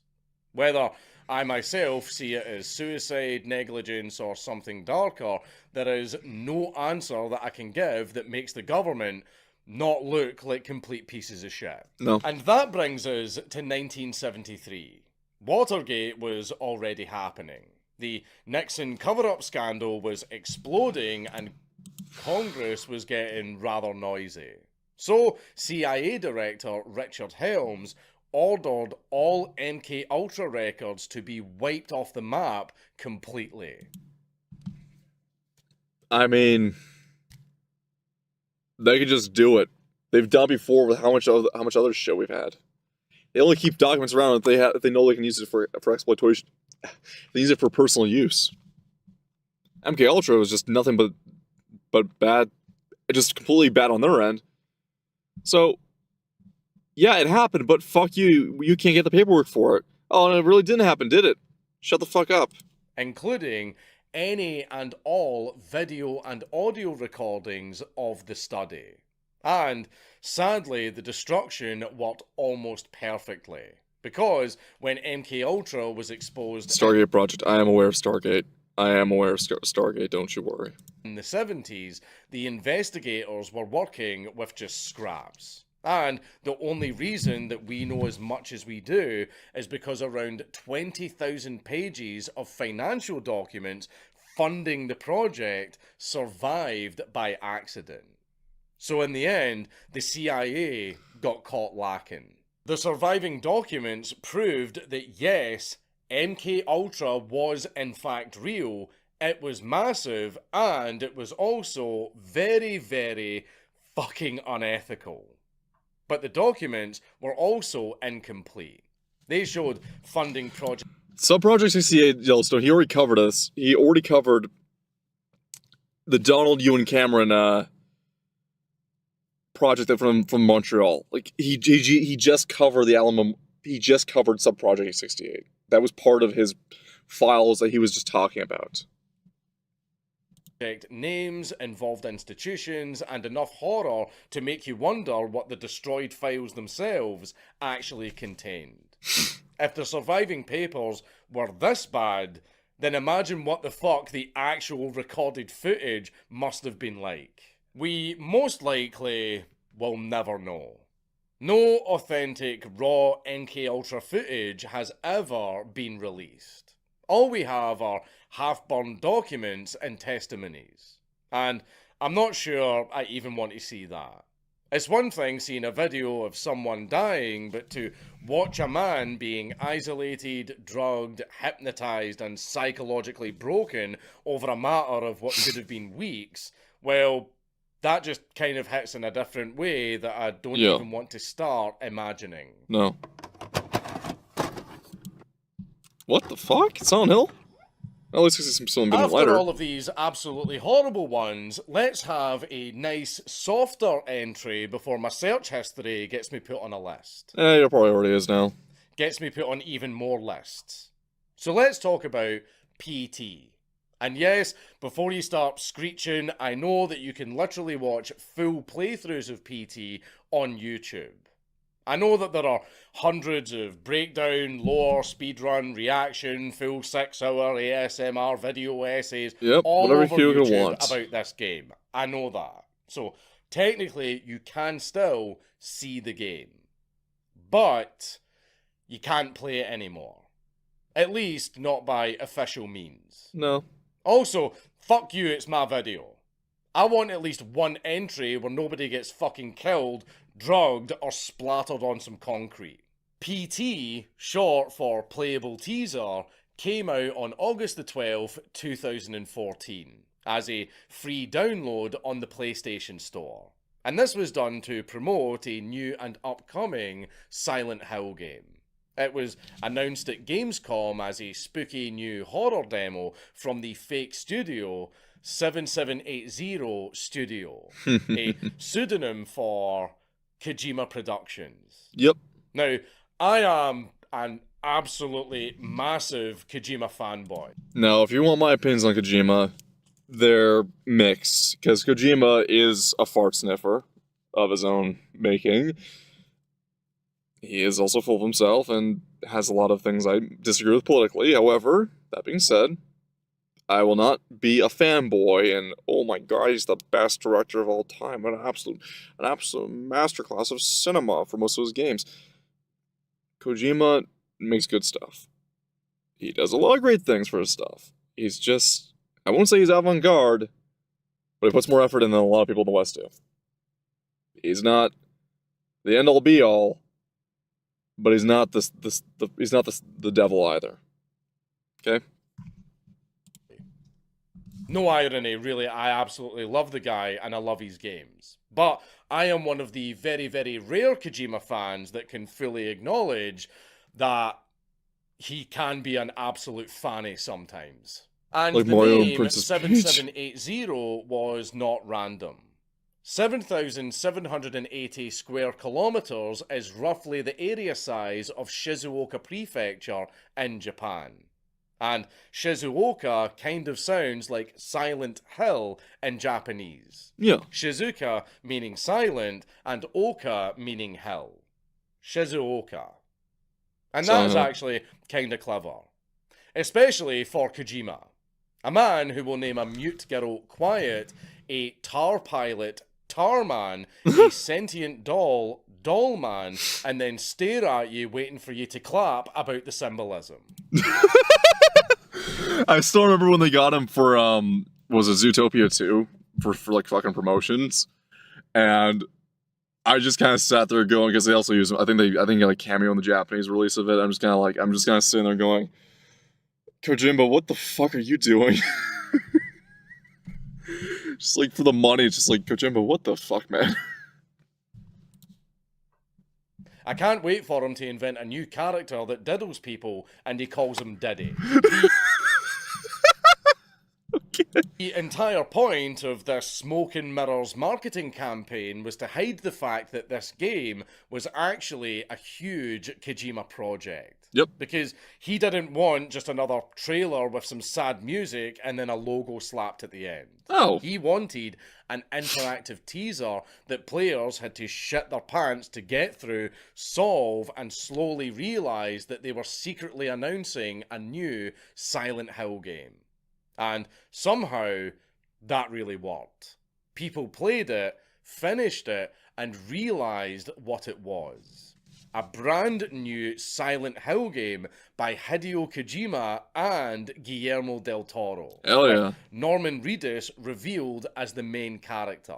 And every single horror fan had a collective orgasm. By September of 2014, this demo already had over 1 million downloads. Right. The demo itself was very, very simple on paper. You wake up in a house and walk through the same hallway over and over again. Kind of cliche. That's it. One hallway, one bathroom, and a loop. It sounded like the cheapest fucking horror concept imaginable, until you actually played it. And then you realised that with every loop you made, something changes. Seemingly. A door opens, a light flickers, a radio starts playing. Oh god, there's a fetus in the fucking sink. What the fuck, Kojima? Kojima, what the fuck, man? And there was also Lisa, the ghostly, disgusting woman who spends the entire demo reminding you that your neck can, in fact, twist vertically 180 degrees. And what is very, very cool and also very, very creepy is that years later, some people actually managed to hack the game camera and they discovered one of the coolest fucking details about the game. Lisa is always behind you. You bitch. So all of those footsteps, shadows, and horrible noises that you could hear were not just spooky atmospheric stuff. That fucking bitch was literally right behind you. Alright, squeal the fuck up. I'm right here, baby. I'm right fucking here. No more cheap tricks. I'm right here, bitch. Look me in the fucking eyes. Here, you know what? I'm gonna go to that church with the ghost nun, and I'm gonna go buck naked, rock hard, ready to fuck, jerking off, square dead in the eye and say, come on! You want me? Come fucking get me. I'm right here. You the I'm not trapped in here with you. You're trapped in here with me. entire time. What also made PT so amazing was the fact that it didn't rely on just a monster, cheap jump scares, or 80-page lore dumps. It used sound, lighting, paranoia, and most importantly, repetition. Kojima wanted to avoid leaning on violence because he wanted a genuine, primal, and creeping kind of fear. The puzzles themselves were also cryptic as fuck on purpose, because Kojima wanted the final puzzle to take at least a week for players to figure out, to make the entire thing feel like a mystery. But he, like many other people, underestimated the internet's autism, and the puzzle was cracked within a few hours. Yeah, Kojimbo's a little full of himself. He thinks he's the greatest when it comes to his writing in terms of like puzzles. He's not subtle. He's not subtle at all. And also, he always underestimates his whole audience because it's just like, yeah, we just Leave gamers alone in a room long enough, and they will reverse engineer literally fucking anything in just a few hours. Yeah. And then in 2015, Konami very, very famously absolutely fucking snaked Kojima. Yep. The guy who had literally built their entire company. So Kojima, The gaming division, that is. fucked off to do his own thing, and the new Silent Hill game was cancelled. So the PT demo itself was actually completely removed from the PlayStation Store God damn. in late April of 2015. And you can't download the game at all anymore. PT went from a free horror masterpiece to a digital ghost in an instant. And that is why PT became lost media. Technically. Not because no one recorded it or the files vanished from every single console on Earth, but because a corporation decided to remove official access to a playable piece of art. If you didn't download it back then you can't just open the PlayStation Store today and grab it. And the aftermath was one of the most depressing things in video game history. PlayStation 4 consoles that still had PT installed started getting listed on eBay for stupid amounts of money. Yeah. With some of them being listed for as much as $1,800. So, the scariest thing about this ended up being the resale value. Fans of the game did make spiritual successors and even remakes in the Unreal Engine.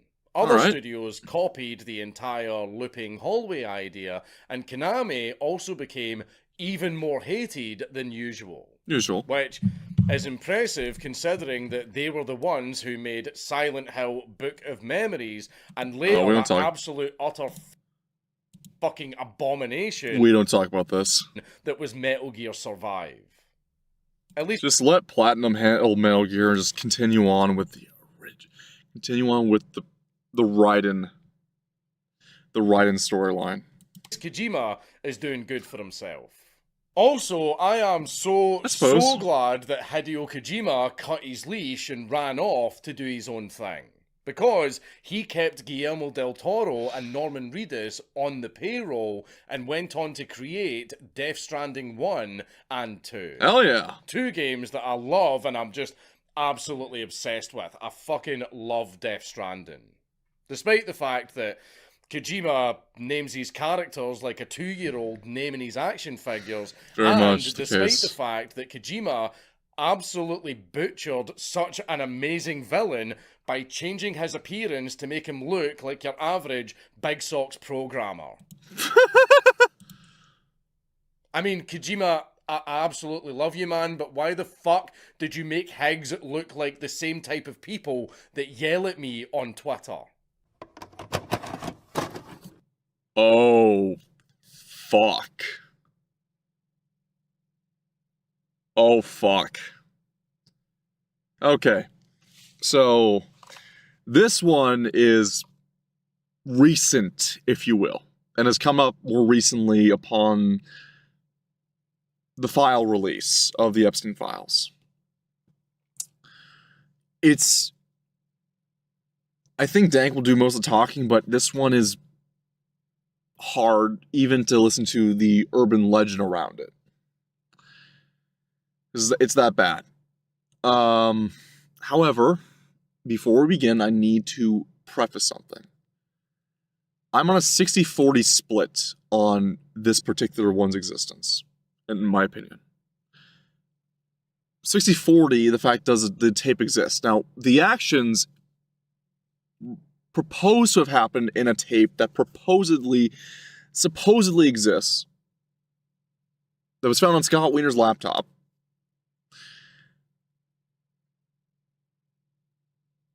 seemingly, in my opinion, the video itself does not exist, but the actions probably have happened. That's what I believe in.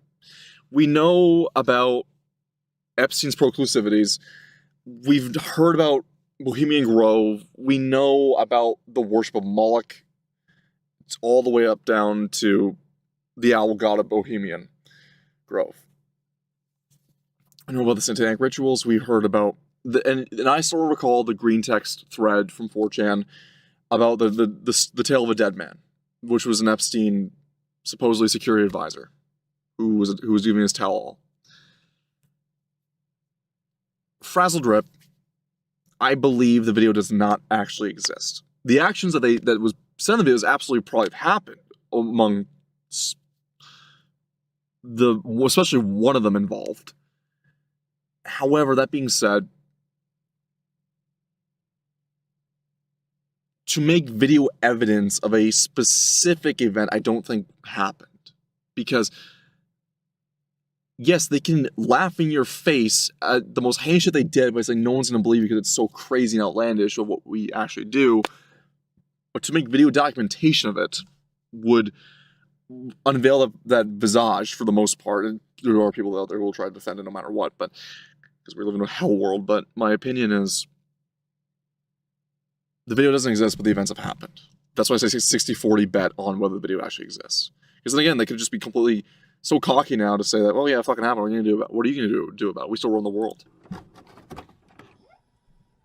And now for the final entry.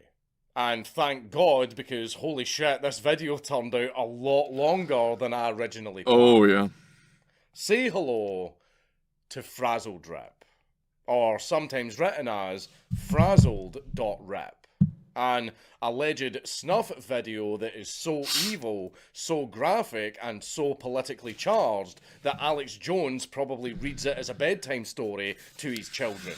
The story of Frazzle Drip started spreading around the internet sometime around 2018.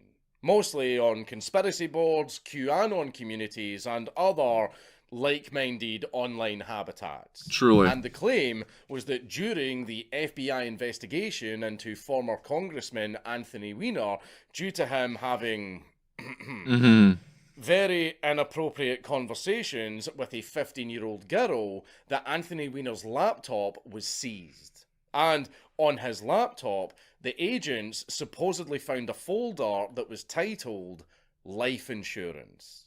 And the agents allegedly found a video inside this folder that was called Frazzle Drip.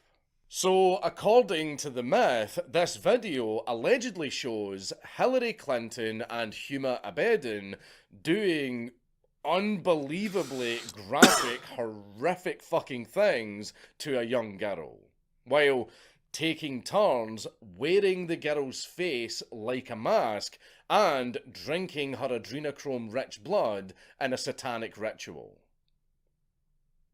You know, just standard elite stuff. Pizzagate, which is a whole other thing that I'm not going to get into, had everybody everywhere thinking that there was a hidden elite child trafficking network behind every single email, vaguely shaped symbol, and of course, every pizza restaurant. Now, Right. just to be completely clear, there absolutely is a global There elite is. non-string. But I do feel like people are being purposefully misled by a lot of MacGuffins. But anyway, That is the Frazzledrip case. took that mythology and cranked it up The to 11. only American politician that is a victim of their career ending due to the Epstein files was that fuckwit from Kentucky who claimed to have known people in the Epstein files and basically torpedoed the rest of his political career Some versions of the rumor because of his supposed connections in the file.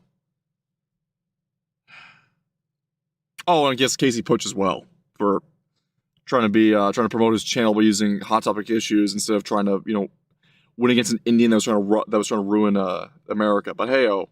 claimed that the video was found by New York police, and some claimed FBI agents who watched the video had a full mental breakdown or were murdered to keep them quiet. And some claim that you can actually find the video if you dig hard enough on the deep web. And, of course, the internet did Don't go near the dark web. That's simple as. what the internet usually does when a video is described as the most horrific fucking thing ever made, but nobody can prove it exists. Thousands of asbestos breathers started coming out of the woodwork, claiming that they had, for a fact, seen the video. Or their friend had saw it. Or their cousin's neighbour's stepdad. Definitely saw it. absolutely, 100%. My grandpa's neighbor's uncle's dog saw the video. Has seen this video, and he also works for the FBI. Wow. But every single time someone posts proof, the entire thing just falls apart. Yeah. Some fake images from the video were traced back to an unrelated YouTube video. Another image that people claimed showed Huma Abedin wearing a mask was actually from the website of a Washington, D.C. Indian restaurant. What? So I wouldn't be surprised if that type of shit was Well, we did find out in the UK that that's what was happening to some of the missing raped children. in the food. Other claimed clips of the video were just random gore and edits, as well as fake shock videos or clickbait pretending to be classified evidence. No reliable source has ever confirmed that the video even existed in the first place, and even though it was possibly fake as fuck, the rumour spread like wildfire. As it always does. Hundreds of YouTubers and QAnon posters started pushing the story for years to come. Which is kind of impressive considering that it's a story with a lot less evidence than Bigfoot's fart. And somehow it's still managed to spread all over the world. It actually kind of reminds me of that old rumour of, did you know that Marilyn Manson got some of his ribs surgically removed so that he could blow himself? I mean, I remember hearing that shit. Yeah. I mean, it was before my time of even being born, but that myth was passed around before the internet, even if you didn't have internet knowledge. It was just everywhere. Way back in high school. And I was hearing it absolutely everywhere. And this was way, way before most people were even on the internet. Yet, that rumour still somehow spread all over the world. And that is why Frazzledrip is such a perfect final entry. It technically isn't even lost media in a normal sense, because we're not actually sure if it ever even existed in the first place. Did it exist and there's been a huge cover-up, or is it the conspiracy mill just churning out another bogus claim? Which is rather like a case where it can be easily obfuscated off the actual trail, because Pizzagate was meant to be because Pizzagate definitely was an obfuscation off the actual trail of where the Epstein was going. Even when Pizzagate was going on, I knew it was like full of bullshit. But I knew about the rest of the other stuff too, back in like 2016, 2017, regarding Epstein. I guess I was late for the party then, but that was like me coming in my early freshman year of high school and like, yeah, I'm getting into conspiracies now, and, well, lo and behold, I was right. Annoying, because most conspiracies these days are turning out to be correct. Yeah. Also, during Hillary Clinton's deposition for the Epstein files, she was actually confronted about Frazzle Drip. Are you aware of any files that were on Anthony Weiner's laptop in a folder that was titled insurance, life insurance, with a zip file titled Frazzle? I'd like the chairman's ruling. Is this within the scope? Is it? You gotta love how immediately upon the word drop, everyone freaks the fuck out in the courtroom, and she's got this within the scope, laugh. Mr. Chairman? If the chairman rules that it's not within the scope, Mr. I have Chairman, other based on questions. what you said in the public hearing, is this within the scope? We can go off the record for a moment. To Mr. Chairman, is this within the scope? We'll Go off the record and can talk. Now, don't get me wrong, elites all over the world are absolutely involved in nonce rings, and they do in fact worship Satan. Yep. But the reason that they've gotten away with all of that shit for so fucking long is because they aren't dumb enough to fucking film it. Yeah. So, Frazzle Drip is a little bit of a weird one. Because, in order for something to actually count as lost media, it has to be made have media actually first. existed in the first place. And when it comes to Frazzle Drip, we really have no idea. And I'd rather it not be real. All I can say is, I really hope it doesn't exist. We all hope it does not fucking exist.